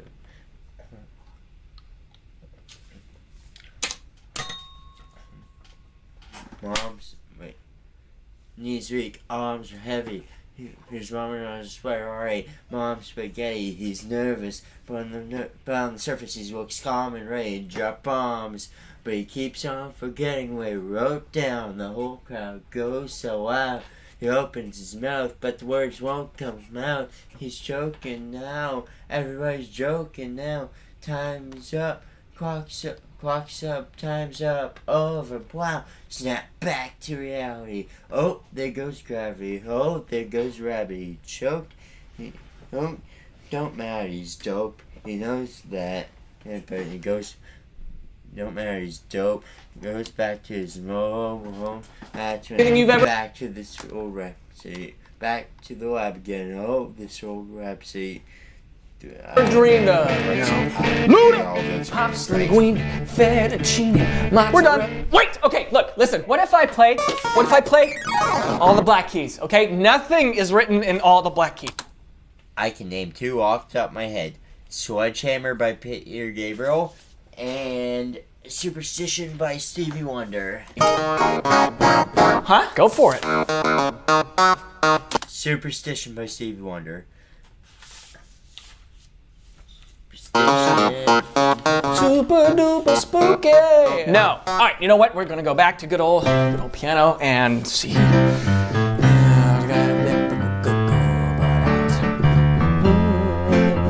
You have words for this one? No. What are they? I see you shining round the ship. I don't know the song. I think it's Bruno Mars song, but I don't know it. Oh, that. With the girl I admire, and I'm like, gee whiz. Gee whiz. Okay, Daniel, just face it. You are not capable of writing anything original. No, I can do this. You can't, Daniel. You're destined to be a cover artist, and that is okay. That is not okay, Teach. Stay put. I will change the mood here. Might as well slow it down to something like it's sad. Might as well. You know, like I'm on a boat, but it's a sad boat. That's Titanic theme song. Da, da, da. That's literally the theme song from the Titanic. You know what? I have a challenge for you. Yes, please. Sit on your right hand for me. Okay. Now make something up with your left. It can be anything. It can. I don't remember who sang the Titanic theme song. I don't remember who made it. Be muffled garbage, but it has to be original. You got it, boss. I think I'm just gonna play around with G for a bit. Okay. Just add like variety to it. Matching Imperial March, John Williams. Part of the Star Wars soundtrack. Nope. Okay. Nope.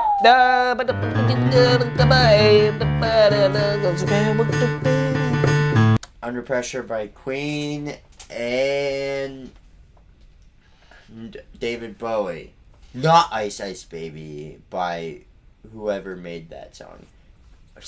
Well, made the song in quotation marks. He didn't make the song. He stole the song. I'm fine with sampling. Sampling's fine. That was straight up plagiarism.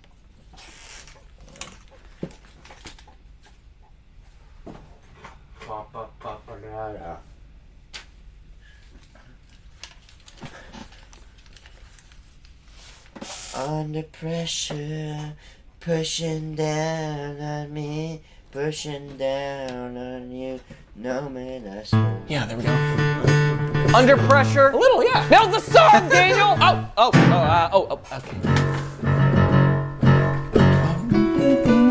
How does a master sword? I think this is Hamilton. I don't know. I think this is from Hamilton. I don't know the name of the song. I don't remember. I've watched Hamilton in ages. The son of a boy, bring back some bacon. Stop. Daniel. Daniel Thrasher, music boy. I'm out. And now for the sketch after the sketch, brought to you by Omaze. I don't know. I really want a Tesla. And maybe some money too. Also, I have this rash.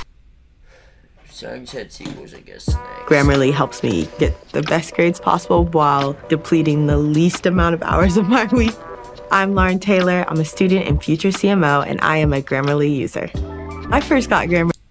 Okay, so it is clear to me that writing original music is not your strength. That's correct. So last week I gave you a list of pretty popular songs for you to write your own original lyrics on top of. Indeed. Okay, so let's get started with Don't Stop Believing. Okay.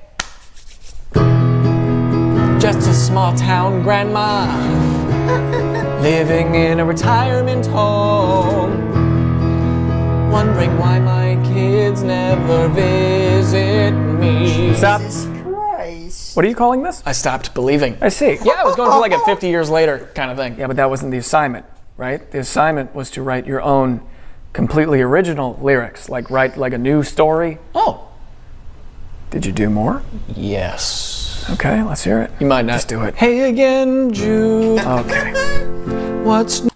Hey Jude, don't be afraid. You were made to go out and get her. New with you. Would you mind taking me to the airport? Enough. That probably rules out this one. Oops, I did it again. Oops, I did it again. I played with your heart. I got lost in the game. Ooh, baby. I don't remember. I don't listen to that song often. I only hear it when it comes on the radio, and even then, I'll usually check the other stations. I played with your heart again. Got lost in the game again. Oh baby again, oh baby again. Okay, now that's just lazy. I did a real good job. So now I'm in the union. What is that? You don't like Rihanna? Okay, you know what? Let's just tackle something really simple. Let's do Lean on Me by Bill Withers. What did you write for that one? Get off me. You're crushing my arm. Now it's asleep.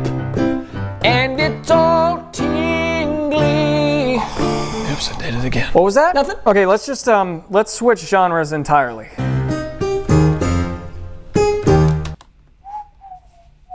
With the real Slim Shady, please stand up. I'm Slim Shady, I'm real Shady. With the real Slim Shady, please stand up. Please stand up. Please stand up. Mr. Slim Shady, come on, please stand up. Thank you, Slim Shady. Now you can sit down. Do we have a Tim Tatey? Please stand up. Thank you, Tim Tatey. Now you can sit down. What was that? Just taking attendance. Pretty sure that's what that song was about. Yeah, that's not what that was. Hey now, your has-been. Oh, rest in peace. Oh, that sounded really bad. That sounded really inappropriate. Like, very disrespectful. Rest in peace. Really rest in peace to the lead singer of Smash Mouth. But Jesus. No, look, okay, if you're still stuck in the original world of the song, try this, okay? You're writing sequels now, why don't you write a sequel of that sequel, and then a sequel of that sequel, and so you're so sequeled out that by the time you're done, it's a completely different story and completely original lyrics, huh? Why don't you try that? Yeah, okay, I think okay.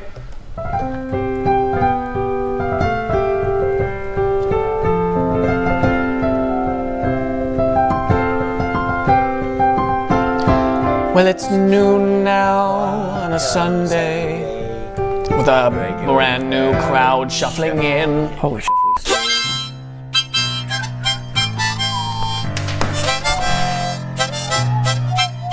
Today's video is brought to you by Audible. By the time this message is over with, hopefully I will have made a one balloon swan. Why? Hey, if you can understand me right now. Show me that. In Albion, no matter where you go or what you do, your mount will accompany you on your journey. Perhaps you'll pick the ox, a merchant's best friend. It can carry anything you throw at it. Anything. Okay, maybe not that much. Or the fearless armored horse. It doesn't mind riding even. Hey, are you okay? I'm good, how are you? Because I finished my assignment. No, I already started this one, so I'm gonna finish it. But first, I gotta do something.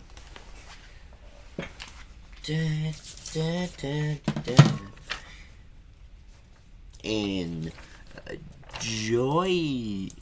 some music.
I'm tired. I'm wondering if I should watch Bond tonight or not. Hey. The issue is I don't want to get spoiled. Well, then I'm probably going to get spoiled.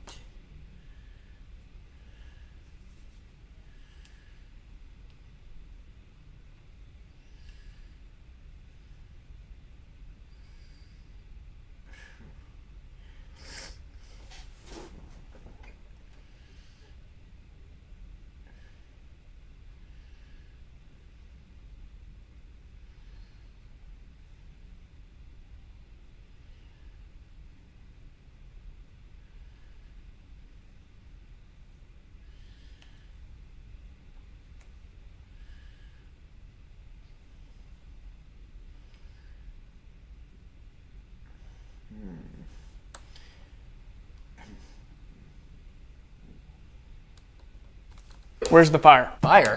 You texted me. You said, I'm on fire. The whole house is on fire. Teach, please help me. God, it hurts so bad. That's just an old expression. But while I got you here, Teach, I wrote some original music.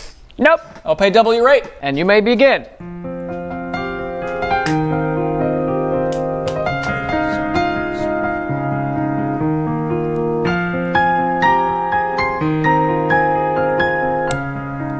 Hang on. Yes. Play what you just did, but on the left hand.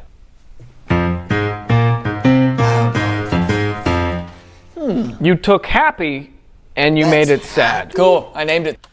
But I haven't heard happy in at least a decade. So I don't know.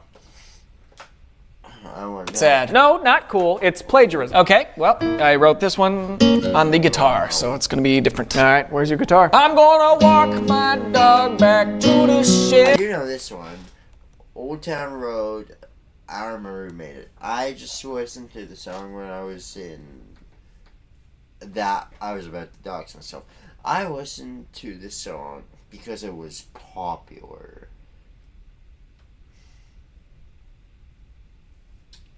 Like, I'm not a big fan of it. He's got rabies so bad I'm gonna shoot him dead. Oh my God! Too much? No, you just took Old Town Road and you made. Again, just not a fan of rap or country for that matter. There are some rap and country songs I like, but yeah. Mixed it with Old Yeller. Cool. No, not cool. You can't keep doing. Do you think this is fun for me? Hang on, I got another one. Fun for me? Hang on, I got another one.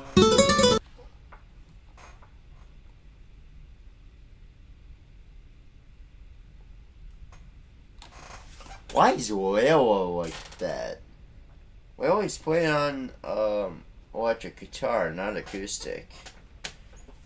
Layla,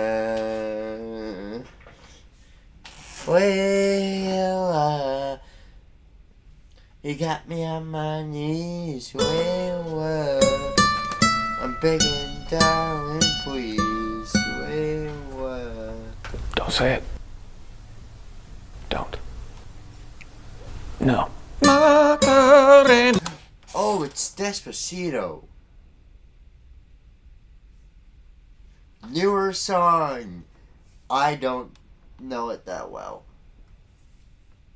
I completely forgot Despacito existed. I was thinking Whala by Derek and the Dominoes, written by Eric Clapton. It's even worse. What is that? It's the middle pedal. Why do you even? Why do you have that? Why are you doing that? All right, I'm gonna improvise a little bit of free jazz. Okay. Sound like anything famous? Well, no, but it doesn't sound good. Didn't think so.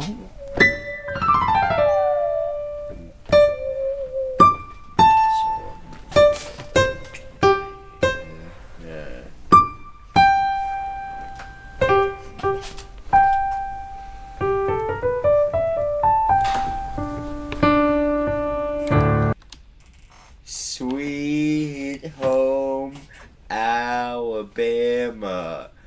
Da, da, da, da, da, da. Where the skies are so blue.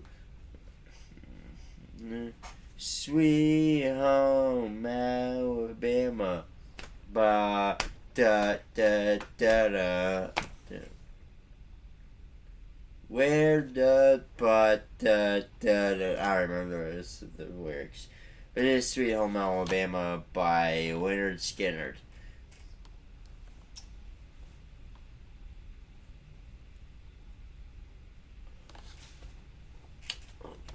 Define. This is one of my favorite lines in a movie. It's such a campy movie. It's called Con Air. It's a Nick Cage film.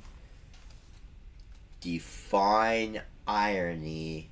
A bunch of idiots a bunch of idiots dancing on a plane into a song made famous by a band who died in a plane crash.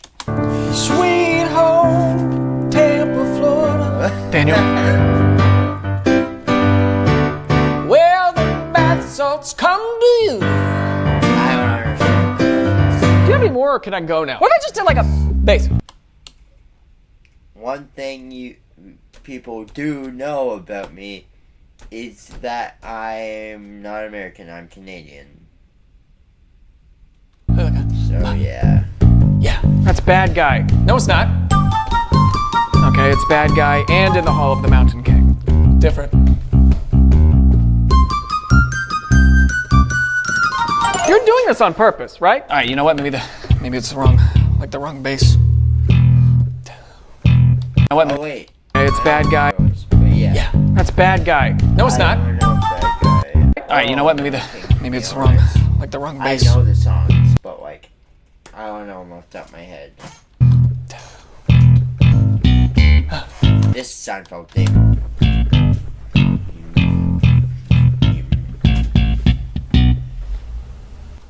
Daniel, look, you are incapable of writing anything original. Even this conversation that we're having right now is a rehashing of this conversation. God, Seinfeld's so funny. I think Friends is funny too. I think it's underrated and overhated. Seinfeld is very funny though. On 3 separate occasions. No, I can do this, okay? Let me just do...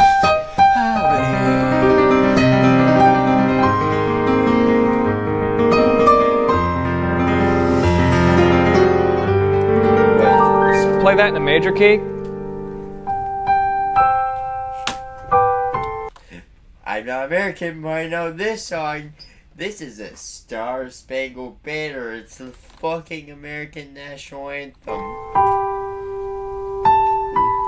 It's the Star Spangled Banner. I've been to sports events. I know this song. I don't know the words though.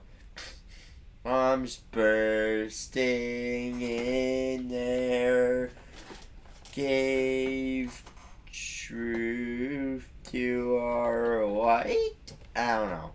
I think. I just know bombs bursting in airport. But yeah, that's Star Spangled Banner. It's the American national anthem.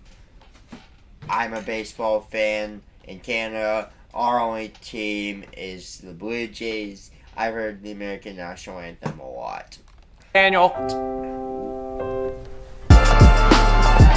Hello. Today's video is brought to you by Audible. By the time this message is over with, hopefully I will have made a snake. Like. What time is it? It's 10:35. Jesus. How long is Bond?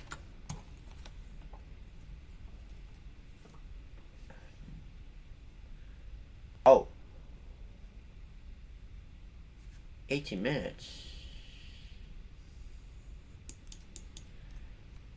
Jesus Christ. Nicholas White already reacted to it.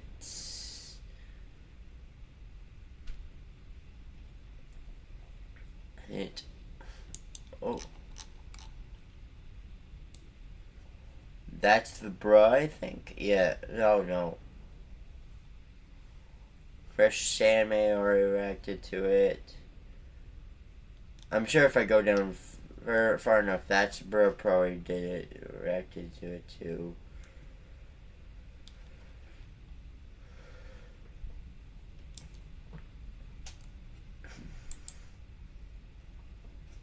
I'll watch that. I'll watch this on my own time. This film's funny. But yeah, I'll watch it. Obviously in dub because, well, I like watching people suffer. I like chaos. We have got to the point where literally anybody can build a fully working app without knowing how to code. This is Base 44. Skip.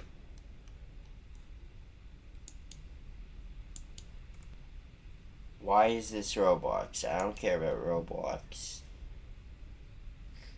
If I see subtitles, I'll switch it. Oh, why am I not supposed to You wanna come along? It's the dub. Let's go. Let me look at the dubcast. I've seen it before, but I want to see it again.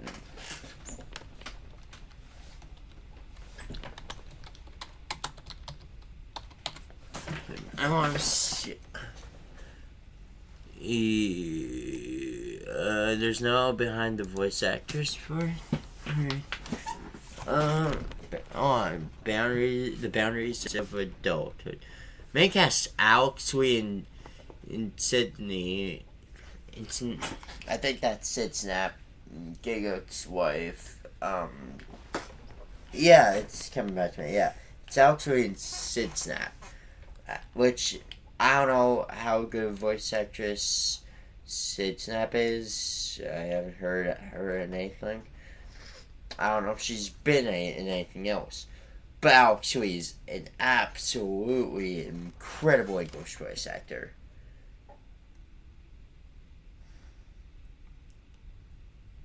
Oh, she only did additional voices in My Love Story with Yama-kun. They only have 2? Is this a 2-person anime? Huh. I thought it's still a 2-character anime? Huh. That's interesting. 9 hours ago. Super Sequel watched this 9 hours ago. Otherwise, I would have watched it on Premiere.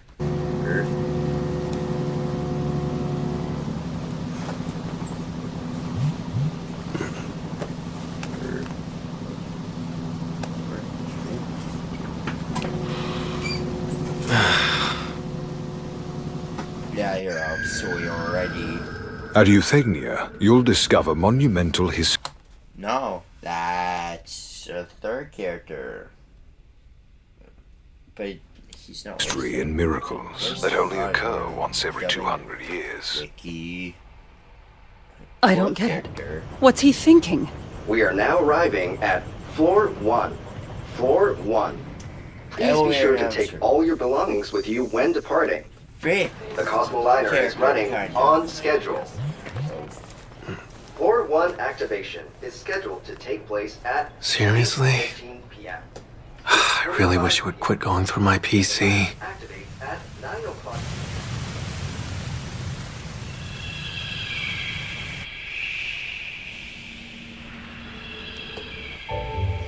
I'm headed out now.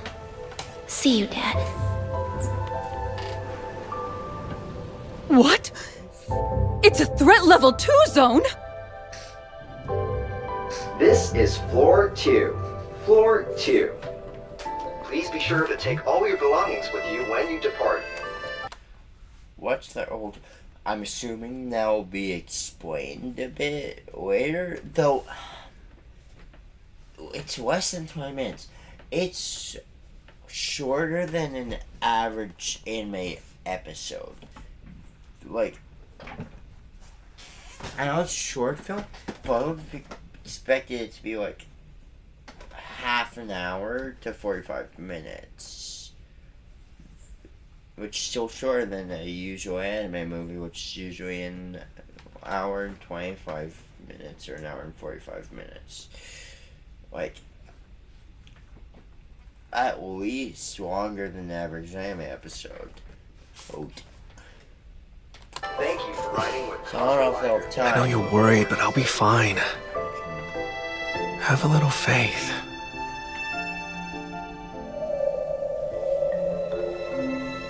You have to stay here, okay?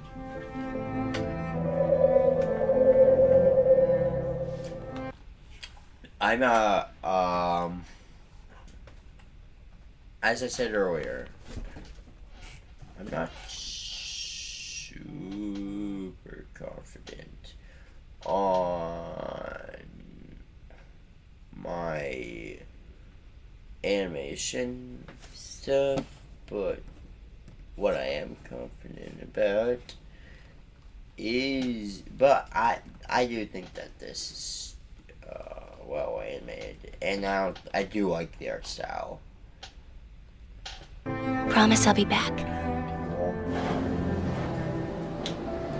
I'm not recording this because I'm not posting it, just in case. Just in case I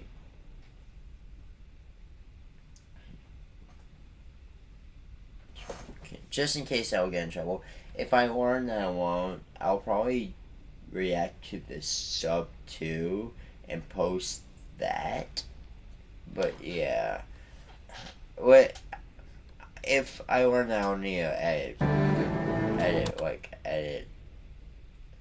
around some stuff. Cause I don't like editing. I hate editing.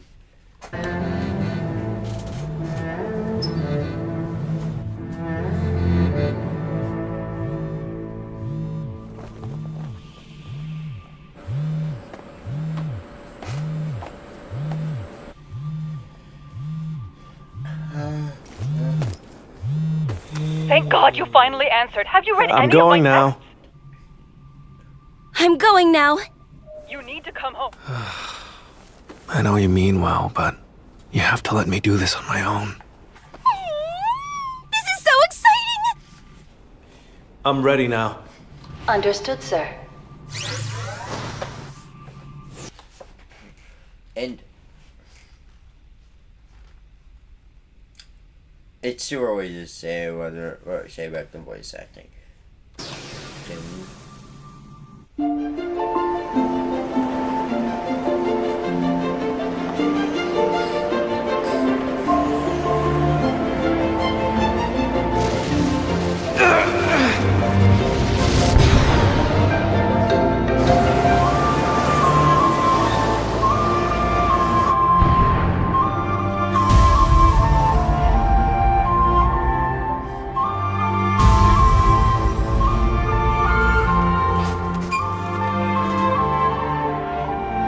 Today marks the beginning of my new life.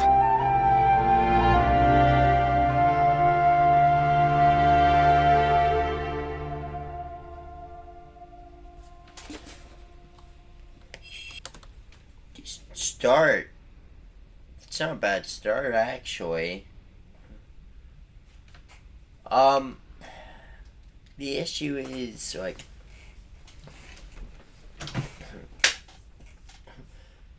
the issue is I'm comparing this much to Total Door Start, which I think has it has a strong first episode, but not one of the strongest first episodes in anime. Hey, but I do think it has a strong beginning, like one of the strongest beginnings in anime. Not first episodes, but beginnings to a first episode.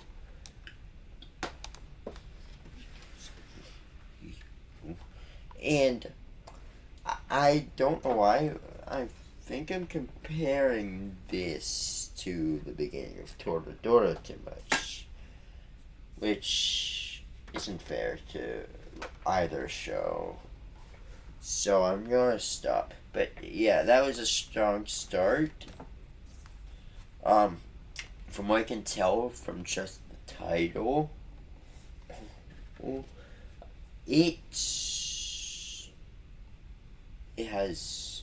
It perfectly sets up this film's theme, main theme, which I think is what it means to grow up, to become an adult. And I think this sets that up pretty well. Ooh.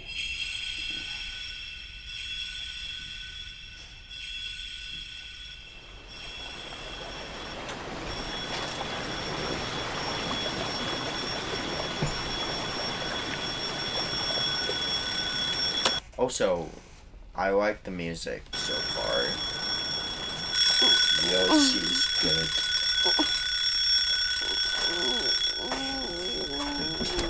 Come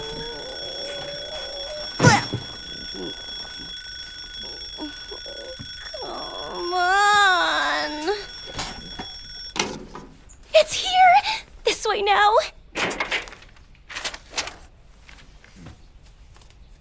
Oh, please. Come on, please. Okay. Let's see here. Is this a bill? 13 rejections in a row. This sucks. Email. Probably for a job. Oh, sorry. Hold on. I don't want to trigger anyone. Hold on. Oh, oops.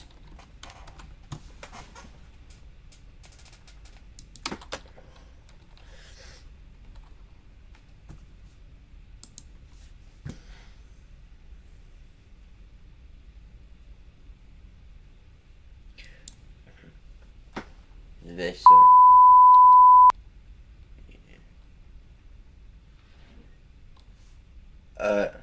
a job. It's a bit too long. For the joke.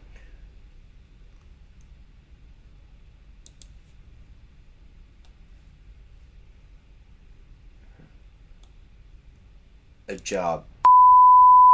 No, that's too long. A job.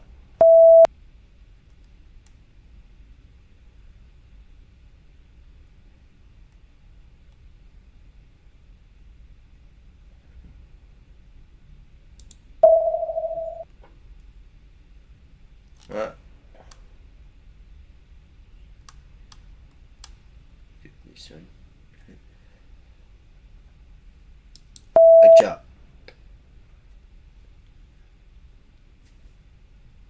A job. It's tough out here. Wahoo! I don't live in BC. I don't know why this is showing. Probably because I'm Canadian. But I don't live in British Columbia. Or do I?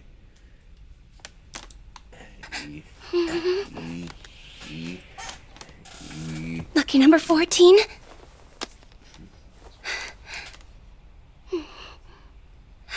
I'm begging, not another rejection.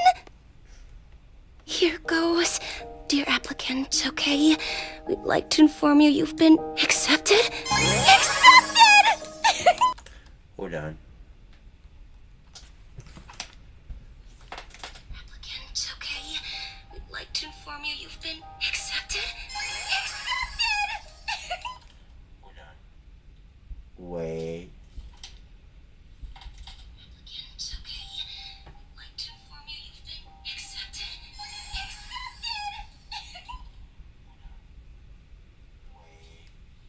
Ah.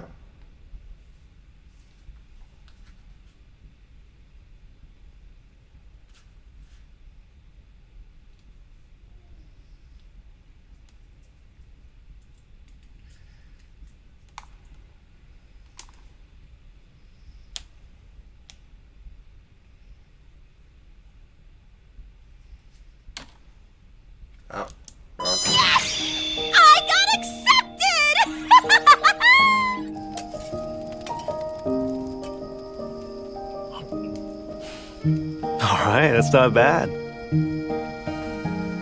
I was never one for cooking back home. Just a moment. It's almost done. I always wanted to make meals with you.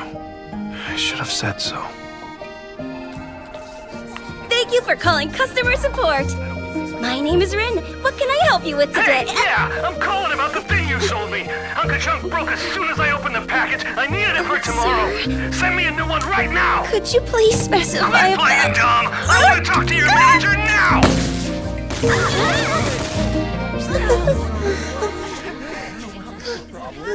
I'm so sorry. Huh. All right. That looks like it. Oh. Oh!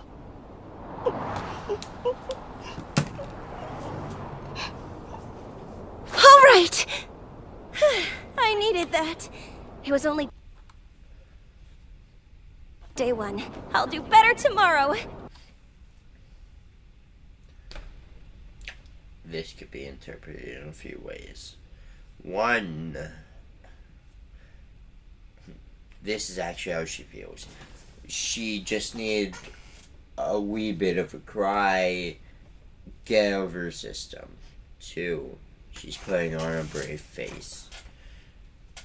I don't know, if the kid was there and decided to put on a brave face, or she just needed to put on a brave face for herself, which I think is more likely. She needed to stop crying, so she needed to put on a brave face for herself, so she could stop crying. She had to lie to herself, basically. I think that's most likely case scenario.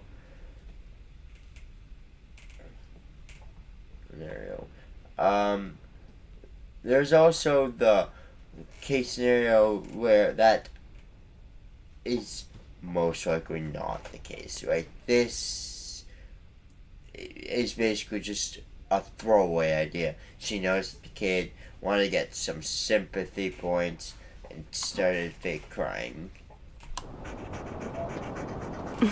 That's no fucking kid. Jesus Christ. It seems she's all right for now. Oh.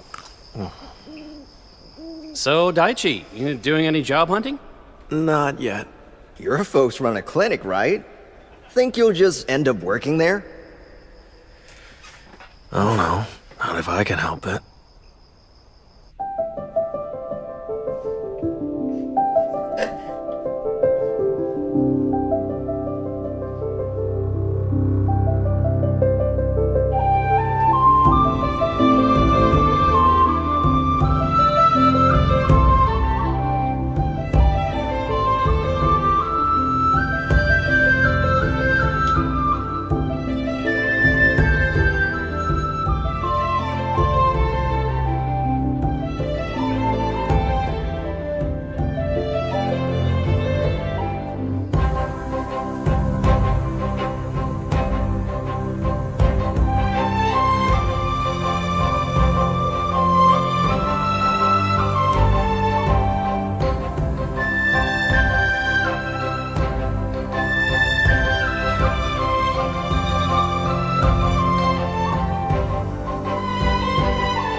I can't go.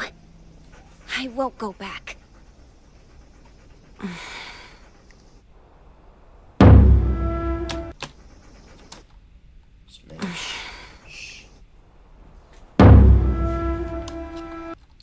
If she's over 18, she might be a younger sister who's just more mature.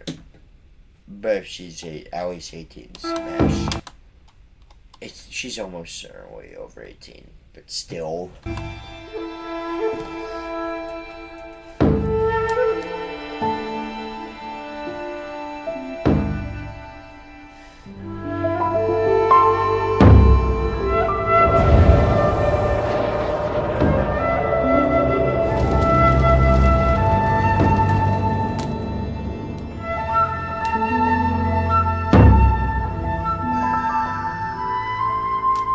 you ever been to a festival this big, Rune? If they have the same yakisoba style as last year, we have to.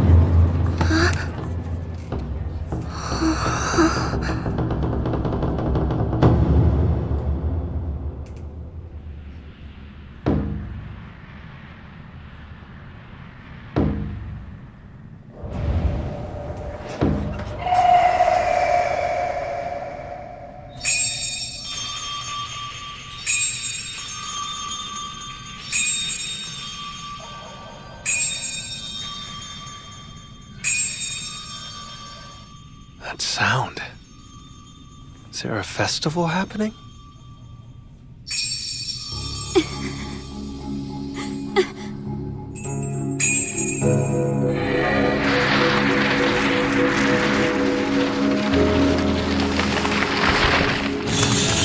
Here they come! Two formation! Yes, sir! Nada, protect the egg, okay? I will. Where's that signal? There! Leave the rest to us!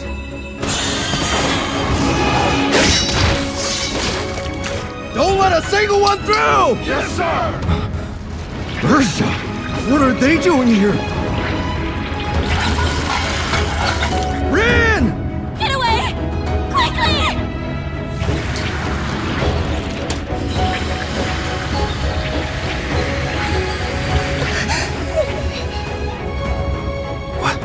Something's not right.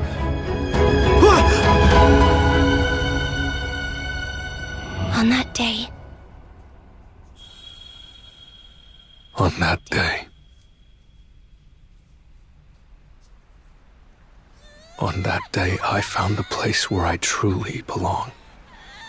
And I would never look back.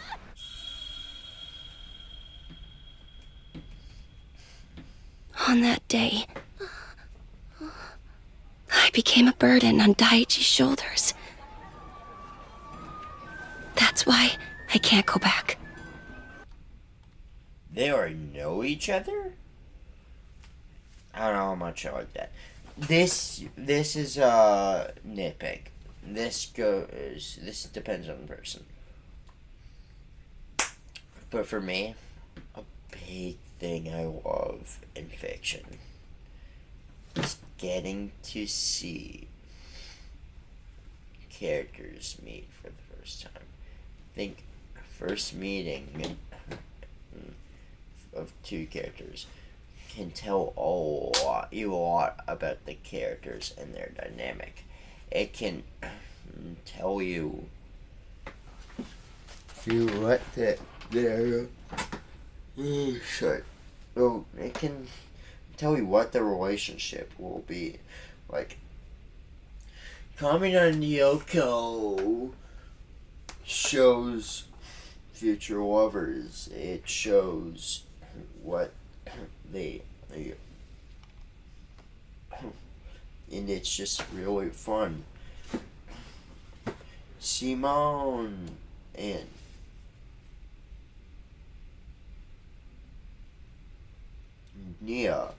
Simone and Nia, they show future lovers. It's really fun.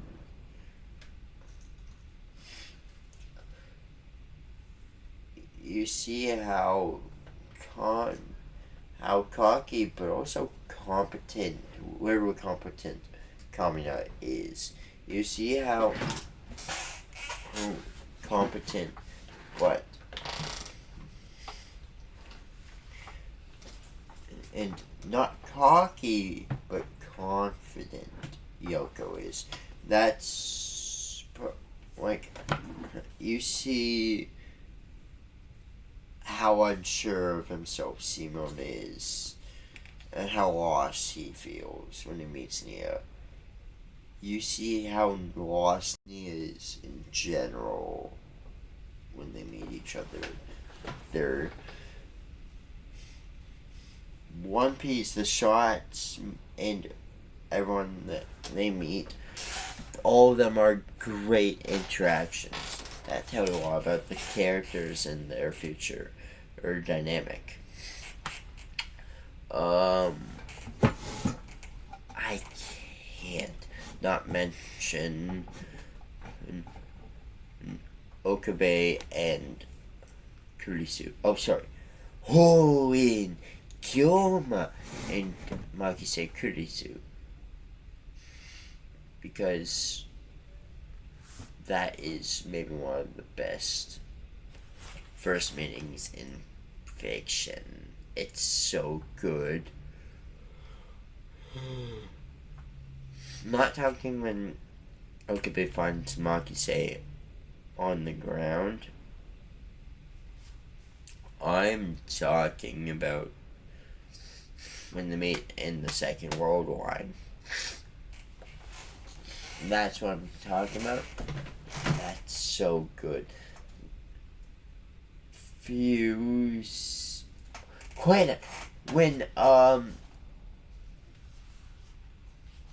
When Tomozaki and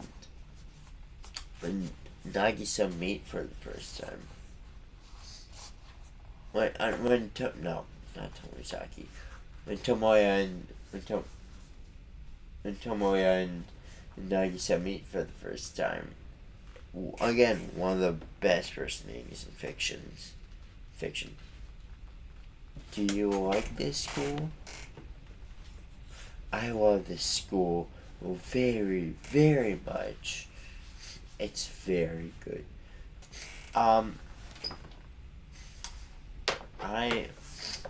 First meeting of Evolution C2.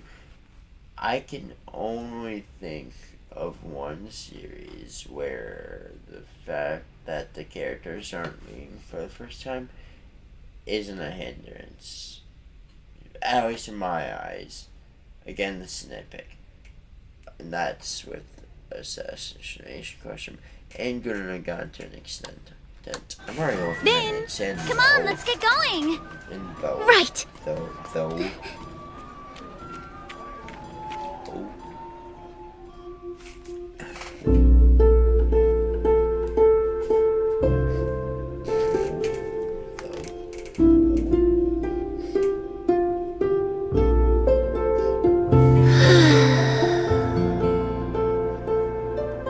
I'm all toasty warm, even though I'm covered in snow. I guess this is what alcohol does, huh? Come on, Nain, pretty please. Show us some of your magic. No way, I can't. What if people see? Oh, but no one's gonna notice, and it's not like we're at the office. Besides, isn't your magic a part of you? You think so? Then off to the skies I go! Auntie, on? Why don't you come over? I'm making curry tonight. Alright. Smash. Let's close up shop early today. Sounds good. Mochi, it's playtime! Luna, let's go upstairs. No, I want to stay and play with Mochi. You can play later. But I'm not tired at all. Then how about we play for a while? Really? There you are. Thank you. It's lovely how much fun your family has together. Another one will be joining us soon. Oh yes, congratulations. Daichi inspired me to come here, if you can believe it. I wasn't originally planning to stay all that long, but now here I am with a family. I'm so happy for you. You're inspiring me to do the same thing. It's okay to be honest. Euthanians can't hide our emotions. Our wings give us away. That's an interesting concept. I mean, it's something similar concepts have been done plenty of times, but but it's interesting. Nonetheless, it's always interesting. That reminds me. Here, Dai entrusted it to me. I think you should listen to him.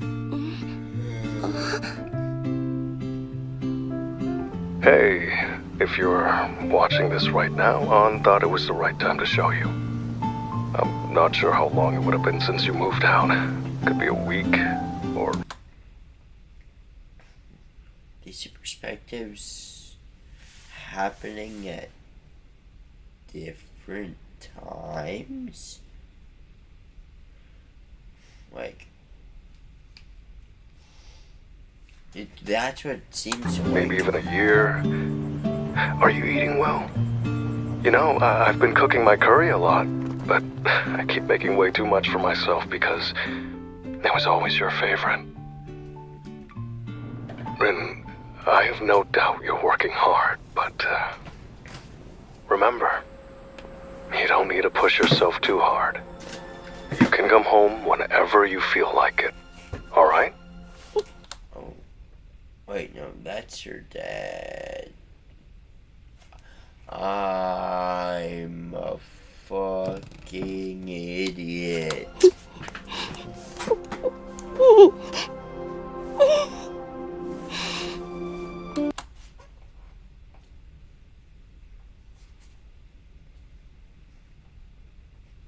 Oh, I'm about to fucking cry.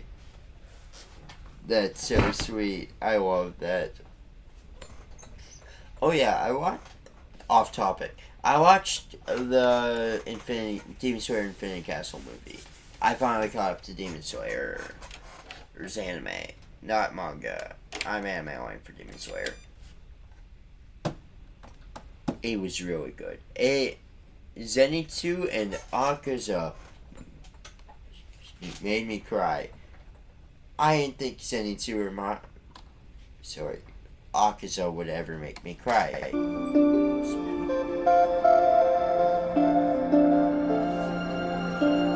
I'm ready to go now. Understood, miss.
I'm back.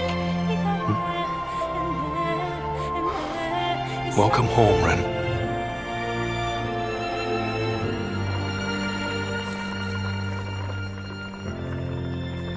Ooh, tonight's special's a Euthanian favorite. Dai's famous curry. It looks amazing. What do you think?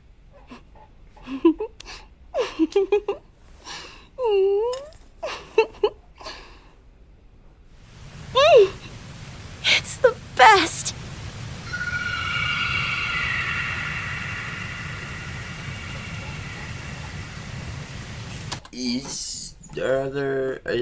Is our male lead her dad? I can't tell.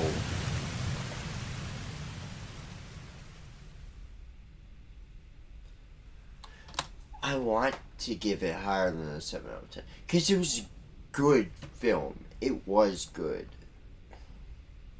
Themes were great. The writing was story character writing was good. I wish I could give it higher than a 7 out of 10. Unfortunately, I can't. For what it was, the pacing was also good, and the execution was lackluster. Unfortunately, the execution could have been better. I think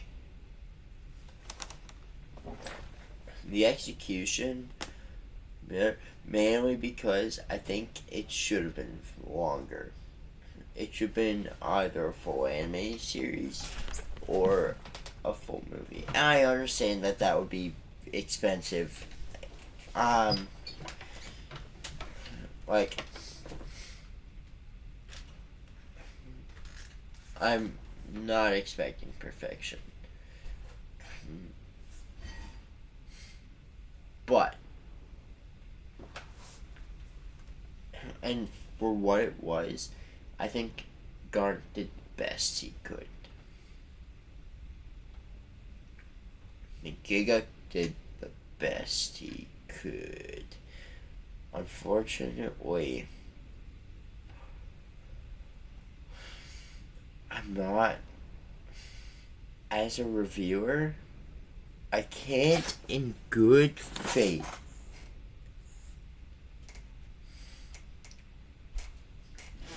give it leeway where I won't give another anime leeway.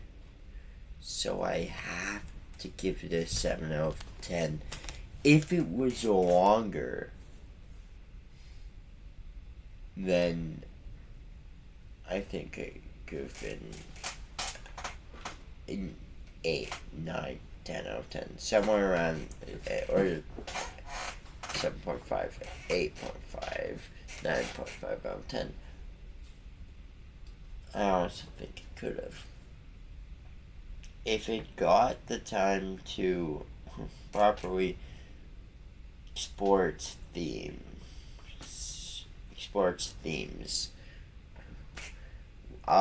explain what the danger levels are and stuff like that, I think this could have been so much better.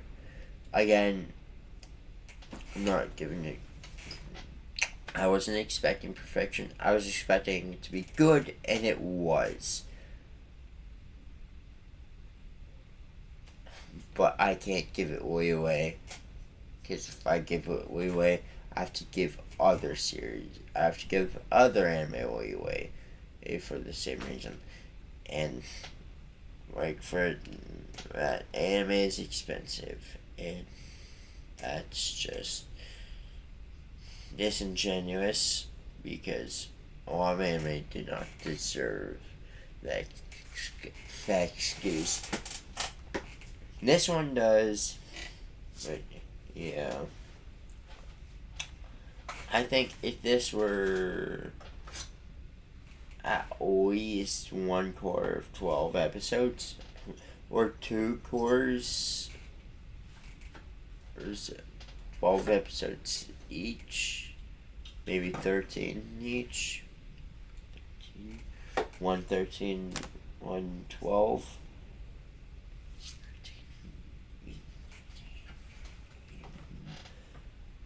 I don't know. It is really, I want to give it leeway, but I can't.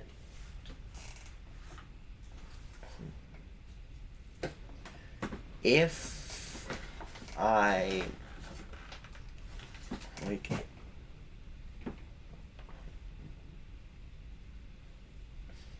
I was also expecting a different genre. I was expecting slice of life, and it was. But I was also expecting, romance, and, like, I was also expecting romance and actions and supernatural. Well, it was supernatural. It was supernatural slice of life. I was expecting supernatural slice of life, romance, action. But this is honestly fine. Just being supernatural slice of life is fine. Especially if the male leaders are dead. If it'd be weird if they were fucking. But yeah. As much as I want to give it higher than the 7 out of 10, unfortunately, in good faith, I cannot give it higher than the 7 out of 10. Still a very good film, though.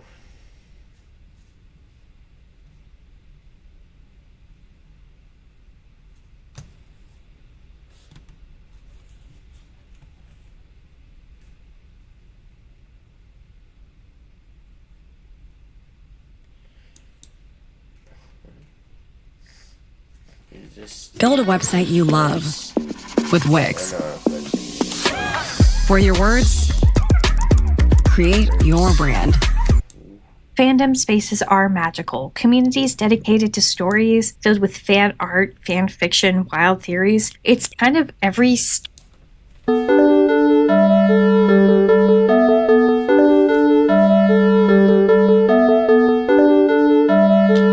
Let's talk about the song. Now, fair warning, I am not a music theory wizard. I judge music with one simple, highly scientific method. Does it vibe? If yes, I like it. If no, I skip it. And Stronger Than You? Oh, it vibes. Written by Rebecca Sugar and performed by Estelle, Garnet's voice actor, the song was built to feel euphoric. The sound of "There's No Way She Could Lose," as composer Sarashu put it on a now deleted but archived blog post. Garnet had a new design for the scene, so Sarashu gave her a new synth bass sound and I'll watch this one next stream, probably. Now, I actually need to know, I didn't win this with release because this was before Infinity Castle released. But now I do like 72.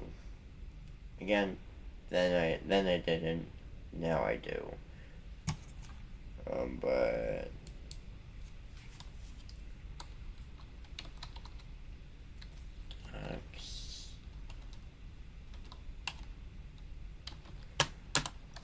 Sake.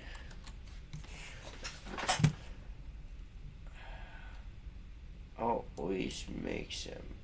I would like to also maybe. Oh, I'd like to react to this. That'd be good.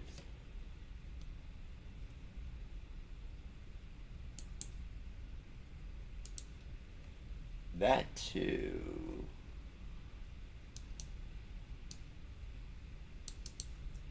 Playlist. Does he have playlist? He does. How does Brooke Usopp and Van Augur may be one of the most obvious matchups for the Straw Hats and Blackbeard and Pirates, what made him finally take up the pirate flag? These are just some of the... How does Brooke already know of the Gods Knights? What is his connection with Gunko? And what made him finally take up the pirate flag? These are just some of the questions that I've been wondering since we got a snippet of Gunko's flashback earlier in Elbaf. At least before Emu came in and interrupted it, which, by the way, Emu, I did take some offense to that because Brooke is my favorite character in the series, and we've waited over 17 years now for any more information on this period of Brooke's life, where he was the leader of a battle convoy for a certain kingdom, and right when it finally gets started, you just had to come in and ruin it. But you know, that's alright, because not only did it just give me more time to do this video and think through what their past is all about, but we also just heard about a crucial change in Volume 112 that really impacts the landscape on Gunko theories as a whole. And that change is that Gunko is actually from the Man-Mayer family, who we saw a member of competing against Garling during God Valley. Originally, Gunko had no family name or saint in her intro box, but in Volume 112, it appears that's no longer the case. And she has the female suffix for saint next to her name now, so overall it's a pretty big change. And a lot of people, myself included, thought the fact that her name was so different from the others indicated that she was kind of under them, or was maybe simply an outsider that they were manipulating, or at least just didn't have the same stature as the others. Especially with Gunko translating to military child, but now it seems she is a full-blown celestial dragon just like the others. Although maybe not natural born, but regardless, she has the same naming scheme as everyone else. But since she does still have this past with Brooke, that means we have a lot of things to figure. I kind of want to watch this now. I'll react to this and then the Usopp vs. Van Augur one. But my theory of why she didn't have Saint in her name, or we didn't see her like her family name, was because I thought she had been abused by her family. That was my theory. She had been abused by her family, and she was discussed with celestial dragons, and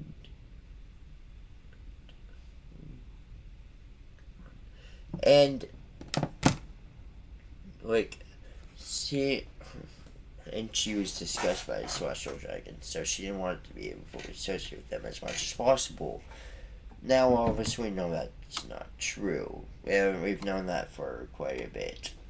Out, and maybe even more than before. So I'm guessing she was asked to join like Loki was, since he commented on how he doesn't want to become a celestial dragon, or maybe more accurately, Gunka was forced into it somehow, and was maybe adopted by the Manmeyer family and brainwashed to a certain extent, because if you go back and look at what happened when Gunka was first taken over by Emu, it's like those memories of Brooke were forgotten or locked away, because it wasn't until Gunka realized who Brooke was and had these memories flood back to her, and even start running toward him, that Emu felt the need to step in. Flood back to her, and even start running toward him, that Emu felt the need to step in. It feels like Gunka was either brainwashed or under a spell of some kind, and once Colin started yelling daddy, it triggered some of those memories and maybe loosened Emu's control or loosened the brainwashing in some way. But I think it's important to note here that her father likely isn't Brooke, since she's calling him by his name instead of just dad, so I agree with what most of the community has been saying thus far, which is that Brooke was probably more of like a royal protector of sorts, kind of like what Pell or Igaram is to Vivi, but maybe. That's very possible. I really like the idea that Brooke is her father. I like the idea. I just came up with this area on the spot.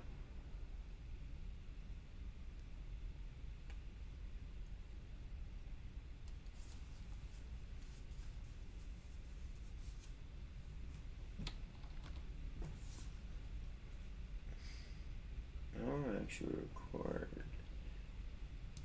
this reaction. I almost forgot. Well, I did forget. Back to it. We are watching Brooke Has All I've Explained to Do by Dax. Okay. Go watch the full video. But basically, I'll link it in the description when I eventually fucking upload this. But basically, I like the idea that I just came up with this theory. My theory was that Brooke was her father. Basically what Dax is saying, and apparently what a lot of other people have been saying, is that he was more like a royal guard, like Pell and Igaram, more to Vivi. However, what if he was both? What if he was her royal guard, but then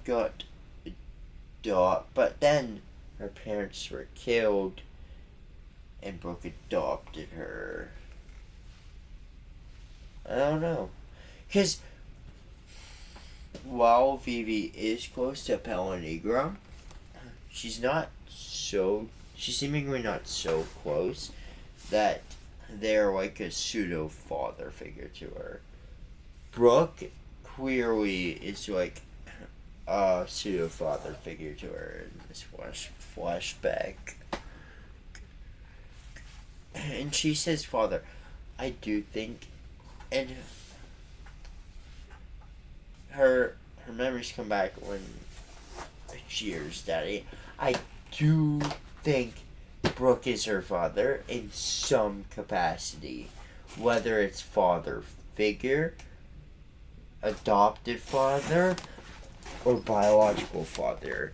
In some capacity, Brooke is her father. That is, I think, undeniable. However, I do think it's possible that he was just a royal guard. But in some capacity, he was her father.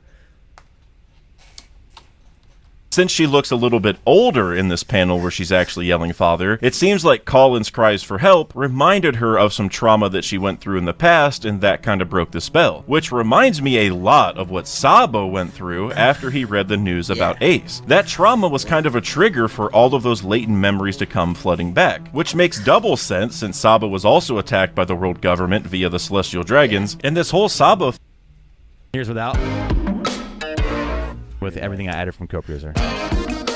First thing, let it listen to the track. So I'll select D minor here in co-producer. Funky electric organ. And based off your audio, it's going to give you samples that fit perfectly with it.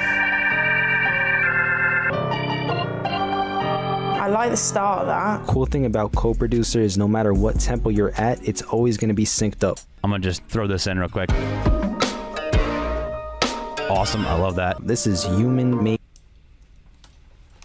Skip.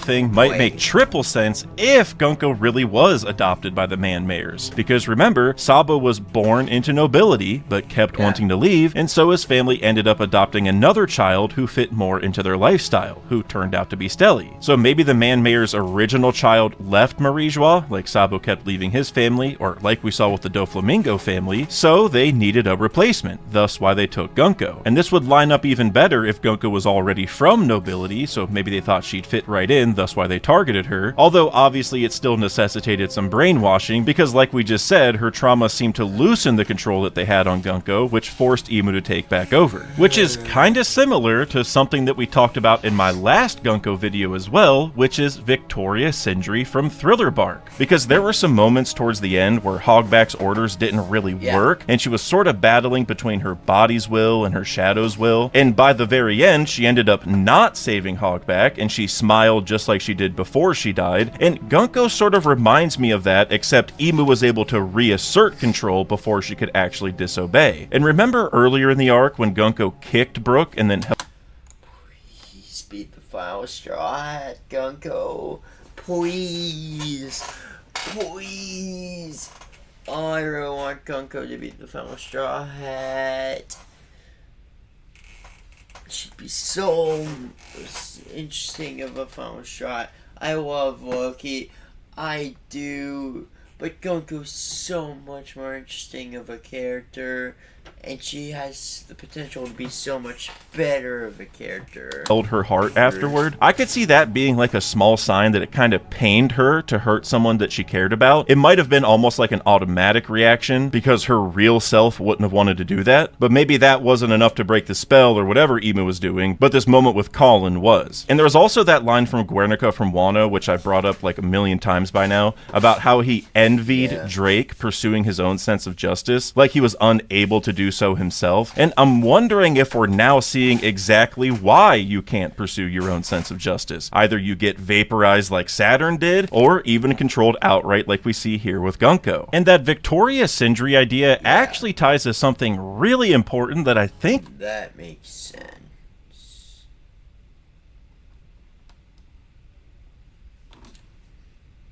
has kind of gone under the radar, which is the 21 grams of soul. We heard Vegapunk talk about this with Kuma during Egghead while discussing how Kuma's powers can give a physical form to the intangible. And since a body was said to lose 21 grams whenever they died, that was said to be the weight of the soul. But Vegapunk also mentioned that this was studied by a certain scientist from the West Blue. And who was that scientist? Well, probably none other than the once world-renowned Dr. Hogback, who is from the West Blue. The very same guy who was so obsessed with Sindri that he decided to reanimate her corpse. I have a very strong suspicion that whatever Imu is doing with Gunko right now is in the very same vein as Hogback, except Imu's utilizing the soul instead of a shadow. And there's also been tons of theories already that Imu might have some obsession with princesses, thus why he's going after Vivi now and may have done something to Lily. And it seems Gunko could be from royalty as well, which we'll get into in just a little bit. So while I'm not entirely convinced that it's just a weird love obsession thing, just like for Hogback, it does seem that Imu wants these girls under control for one reason or another. And this actually connects to Brook specifically really well, because if there is anyone in One Piece who understands these 21 grams, it has. I have a small Brooke theory about his devil fruit. I think Brooke is going to awaken his devil fruit by the Annabelle Bath. And I think Elbath, and I think his devil fruit awakening will let him interact with other people's souls. And I think that'll let him interact with Gunko's soul and kind of help her break free of Emu's control. Which will let her join the shots. To be him. The dude died and his soul literally flew around looking for his body. I think that cloud is his 21 grams. And now Brooke's looking for his body. I think that cloud is his 21 grams. And now Brooke's able to live and move without organs, muscles, or tendons, and it's all due to his soul. And some special energy that lets him stay on this mortal plane. So just can subscribe to me and to Daisake.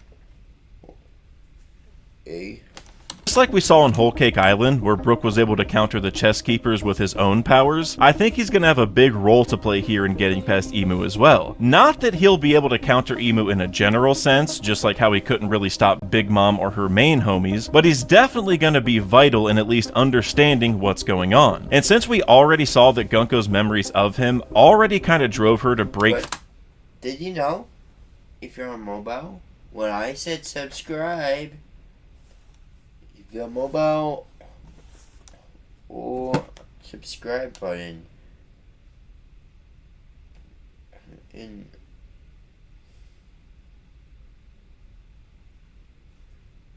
mobile subscribe button lit up.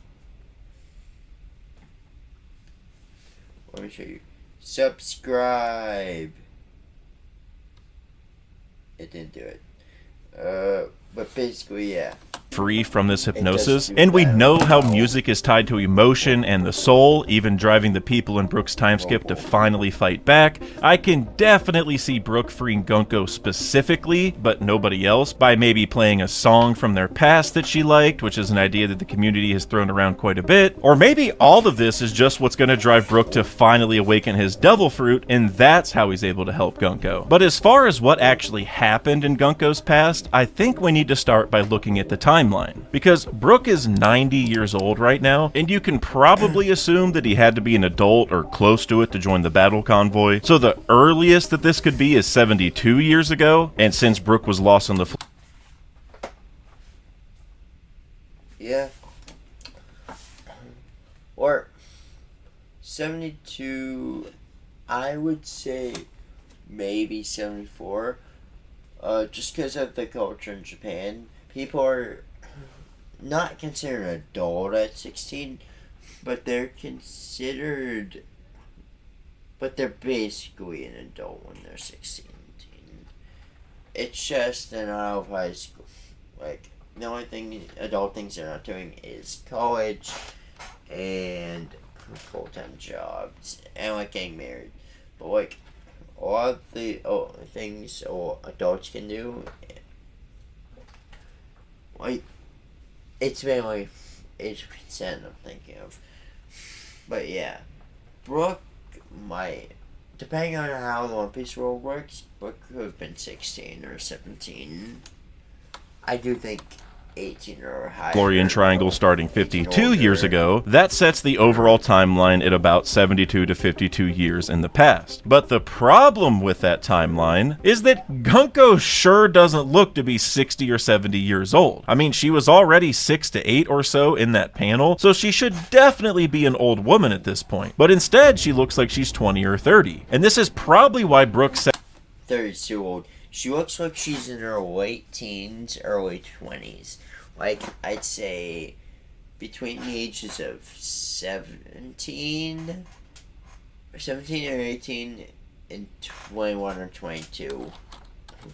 Like, either not much younger than Nami, like 2 or 3 years younger than Nami, or 1 or 2 years older than Nami. That's for sure. Second guessed himself earlier this arc when he said, that woman? No, it couldn't be. And even in chapter 1149, he said, they really do look alike, right before Gunko got taken over by Emu. It's like Brook already noticed the resemblance between them, but the timelines don't match, so he thinks he must be mistaken. Which, I gotta say, it is pretty funny that Brook is having this thought about Gunko, because Gunko and even Laboon probably think something similar about him. Brook is supposed to be dead. He's a skeleton now. And if it wasn't for the afro or the music, you probably couldn't convince anyone who he really is. He's also supposed to be 90 years old anyway and could have just died from old age at this point. So it's kinda like both he and Gunko shouldn't exist in the current times as they are, but they do. So it appears that Gunko just doesn't age anymore, just like the Gorosei appeared not to, since Saturn looked the same at God Valley as he did in Egghead. But Garling, on the other hand, does age. We've seen that transformation from God Valley until now, and he was the supreme commander of the Gods Knights, so I think we have to ask what's going on here. Why did Gunko get what appears to be eternal youth, but Garling didn't? Well, I do have some answers for this, but it depends on whether Gunko was taken from God Valley, which does make some sense since Brook is from the West Blue, which is where God Valley was, and maybe this Manmeyer God's Knight became her new mom or something, or if she and Brook faced a completely separate earlier cleansing on a different island, one before Brook ever set sail as a pirate, which is also possible since we know that cleansings happen every 3 years. Because if it's the former, I think this mystery is a lot harder to figure out. Maybe you could chalk it up to Garling being a natural-born celestial dragon and Gunko being an adopted one, because maybe Emu has to do something to control her that Emu doesn't have to do to the other nobles, and a side effect of that could just be eternal youth. But I honestly doubt that she was taken from God Valley for 3 main reasons. Number 1 is simply that Brook wouldn't have been there.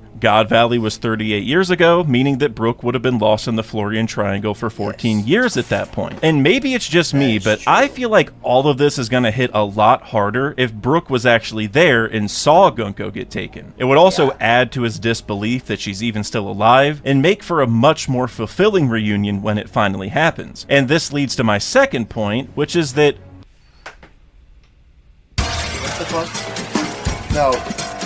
That off my screen. Brook has to know of the Gods Knights somehow, and a cleansing seems like the perfect time. If he was in the battle convoy, or what he also called the royal raiding party, he probably would have been the first line of defense if the Gods Knights made a move, thus explaining how he knew them. Now, it could also be that Brook's kingdom just went to the Reverie a few times, providing a chance for him to meet the Gods Knights there too, since he would have escorted the royalty. But then that also leads me to my third point, which is that we already saw the King of God Valley get clapped by Garling in the flashback. As I mentioned earlier, it feels like Brook was almost a Pell or Igaram tasked with protecting the princess, which means that Gunko's dad would have been the king. And again, I don't know about you, but if Brook's king, who he put his life on the line for and likely delayed his dream for, just got offed in a side panel like that, it's gonna feel a little odd. This guy feels like someone who deserves more respect and build up in the story, especially if we're led to believe that Gunko was crying off to the side after that and we just didn't see it. So while it's certainly possible that Gunko was taken from God Valley, and I don't mean to rule it out, I am leaning a lot more towards this happening at an earlier cleansing, and I have 3 reasons for that as well. One is that this would explain what made Brook become a pirate. Since we saw his dream was to be a pirate while he was still working his old job, it tells me he probably felt some duty to protect them, which is why he stuck around. So having the country fall and the king die could very well be what forced him to make the change. He'd also probably be like a fugitive at this point from running for the government, so he wouldn't have much of a choice. And if cleansings happen every 3 years, and God Valley was 38 years ago, that means we'd have cleansings at 41, 44, 47, 50, and 53 years ago, and so forth. And 53 is conveniently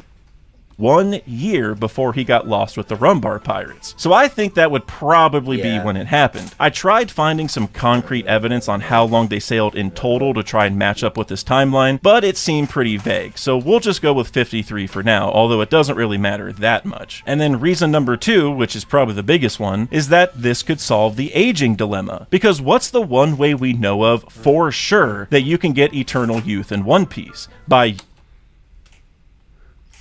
The immortality surgery using the Opi-Opi-Nomi. A lot of the user of the Opi-Opi-Nomi has to give up their own life.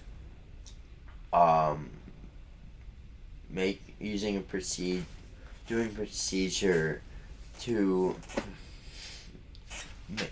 give the person they're doing surgery on immortality and eternal youth.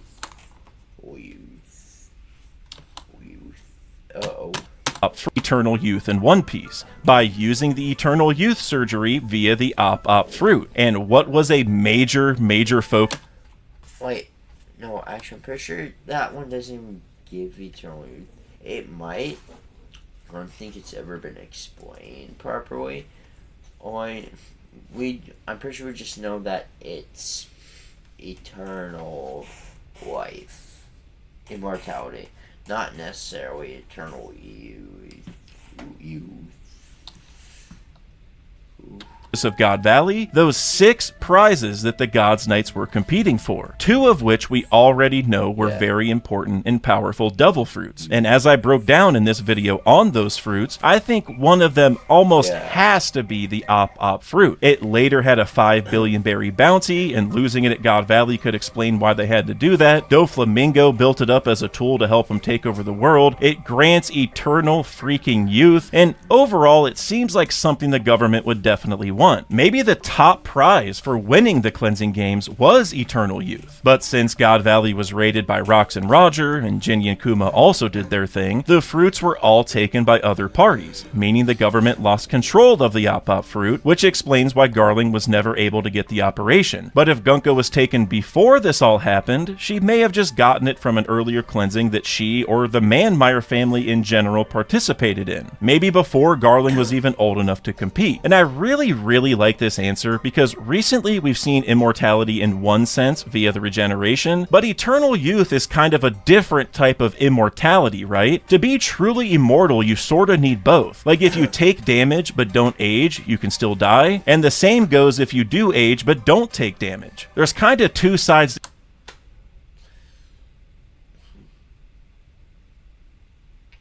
How for a while I interpreted this was you stay looking the same age as you were when you became mortal.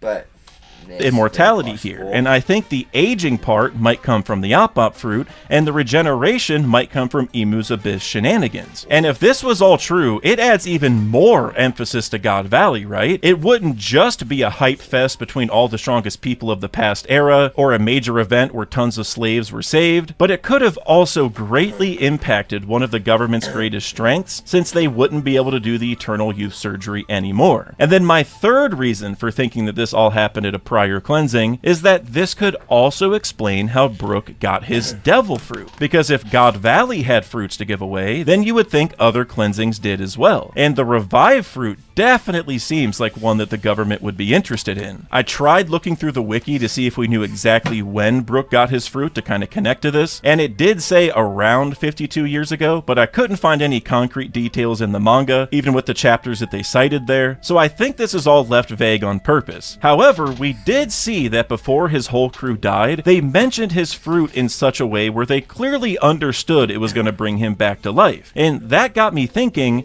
how did they know? Brook's fruit is very, very unique in that it only activates when you die. So they had to get this power confirmed through some other means. Could it be as simple as the Devil Fruit Encyclopedia? Yes, certainly. But we saw that even government agents such as Kaku and Khalifa weren't able to know their fruit powers before they ate them. So instead, I wonder if Brook heard about its ability before he got it during his cleansing. Kinda like how Jenny told the whole world about the fruits at God Valley, and maybe Brook ate it almost as an attempt to just survive by coming back later once the cleansing was done. As in, maybe someone would kill him not knowing he ate it, so they'd leave his body there, and then he could just come back later after the aftermath and somehow escape. And that kind of idea mirrors what we saw in Kuma's flashback pretty well, right? He ate his fruit to help him save himself as well as 500 other people. And this actually builds on a lot of other parallels we've already been seeing between Kuma's and Brook's backstories, starting with the way they began. Remember at the start of the video when I mentioned Brook's backstory getting interrupted by Emu? Well, we even had a similar thing happen in Egghead with Kuma's flashback, where we got a small glimpse of it early on in the arc with Bonnie touching the bubble, which acted as basically a teaser for the amazing flashback that we got about 25 to 30 chapters later. And obviously a major part to Kuma's backstory is what happened at God Valley, and the prevailing thought about Brook is that he is also tied to a cleansing of some kind. We also have the parallel where Ginny was later taken by the government and Gunko was taken at some point as well, not to mention the fact that Brook and Kuma were both introduced in the very same arc on a chunk of land from the West Blue, no less, which is where Brook and God Valley are both from, so I think we're gonna see a lot of... There's a theory that Thrower Bark is God Valley, and I like that theory. Because I'm Gecko Moria's #1 fan. I love Gecko Moria. He's one of my favorite villains of all time, in One Piece at least. Come on. Parallels between these two, including how Brook got his devil fruit. I mean, even their fruits are basically upside down versions of one another. And another thing that might give a little bit of credence to the idea that Brook took their fruit is his bounty, because his original bounty that we saw with the Rumbar Pirates was 33 million berries. And we learned recently with Dory and Brogy that inflation does exist in One Piece, because their bounty went from 100 million to 1.8 billion after 100 years. And those numbers do match up to actual real-world inflation, by the way, so if I bust out my handy-dandy inflation calculator, 33 million berries would be the equivalent to about 240 million today if we account for 52 years of inflation. And that's even higher than Robin's initial bounty after O'Hara accounting for inflation, so perhaps that's a hint that Brook was kind of a big deal back then. My personal headcanon at this point is actually that Brook was offered to join the God's Knights, but refused like Loki did, which would make him even more of a Chad. And now, of course, I think you'd have to wonder why the government didn't update his bounty later, since they did figure out who he really was, but regardless of that, it's still a pretty massive initial bounty for the time period. But if Gunko and Brook are from a separate kingdom that got cleansed, then what kingdom could that be? Well, the popular theory on this for a really long time has been the kingdom of Taroa. I first heard of this from another YouTuber named Dawn of the World, and there is some really strong evidence to think this is true because of Byron, the slave who we met at Sabaody. He dressed in nicer clothes like Brook.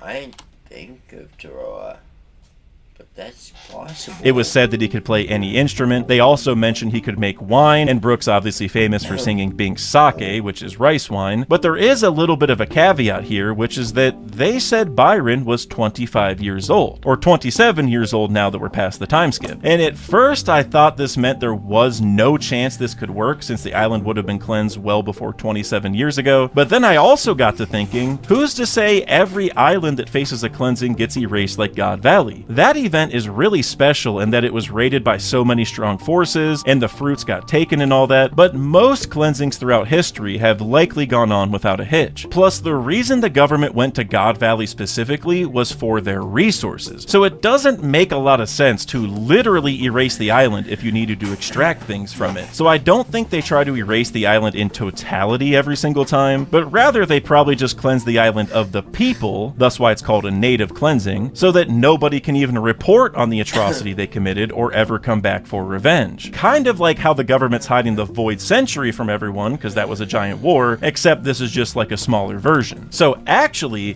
Byron being a slave at 25 years old could kind of be evidence that this all lines up, because perhaps the government's completely subjugated the people from the island, so it's almost like a slave factory at this point, which could also tie to why Dragon is liberating so many different countries, because who knows what the government's done done to some of these places to force them to submit. And if Gunko is from there and became a slave of some sort, whether through brainwashing or other means, then we already know they like taking slaves from there, so who knows? And I did have a couple more things I wanted to cover in this video, but because I edited and then had to re-edit and then re-edited this video again due to all the different reveals we've been getting recently, I wasn't sure where to splice this last part back in, so I figured I'd just throw it here as some food for thought. But the first thing I want to say is that you guys know how much I love Brook, but even I am very surprised at how much focus he's gotten so far in Elbaf. I think a lot of us have been expecting that this will be Usopp's arc, and yet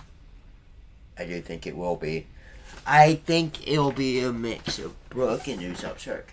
Because we're in the final saga, we need to start getting mixed arcs. For like Brook and Usopp, I think. Well, this will be a mixed Brook and Usopp arc. I think Brook will have. I think Usopp will get the biggest buffs, and I think Brook will get the most emotional, fulfilling character moments. Now, I do think Usopp will get his emotionally fulfilling character moments, and I do think Brook will get his buffs. Like, I think he's going to awaken his devil fruit. But they are. But yeah, like, I think it's going to be a mix. yes, there's still plenty of time for him to turn it around, of course, but Brook has seriously stolen the show thus far, and I can't complain. But maybe I shouldn't have been that surprised, because if any of the Straw Hats were going to have a connection with the Gods Knights, and maybe even help break that spell that they're under, it would be Brook. Because we already saw that they and the Gorosei used the summoning circles, which Brook saw during his time skip, and those were said to be tied to the underworld, and Brook has been there before. He also literally died and came back to life, and the Gods Knights have been called immortal or zombies. And we even got this line from Gunko recently about how a life taken cannot be returned, which is true for everyone except Brook. And also, when Saturn was killed by Emu, he was basically vaporized except for his skeleton, which might be like a little bit of symbolism since all Brook has left is his skeleton and his afro. So I think a lot of these different elements that Oda's been kind of laying out revolve around the idea of what really constitutes death, which was the chapter title for Saturn's death, by the way. So in some ways, maybe we all should have been expecting some flashback like this entire time. But alright guys, that's it for this video. If you enjoyed it, then a like and subscribe would go a long way to helping with the algorithm and getting to 100K, which is right around the corner. But if you want to hear even more, subscribe to Dak. And me too. about what's going on in Elbaf, then make sure to head over to my second channel, where I just did a long discussion about Chapter 1153 and all the Loki reveals, which, my god, this panel with Loki climbing up the Atom Tree is probably the hardest in the entire series, so make sure to go check that out if you can, and until next time, later. I didn't build this agency to spend my days tweaking blog headlines and writing captions. Let me be honest. Alright, that was a good video. Oh. That was a good video. I liked that video.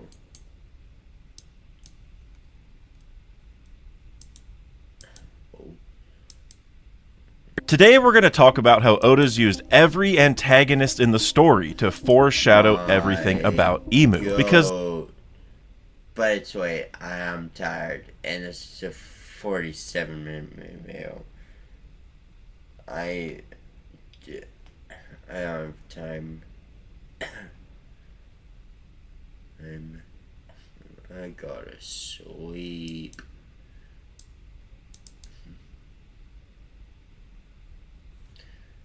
Alright, well, that was a fun stream. Yes.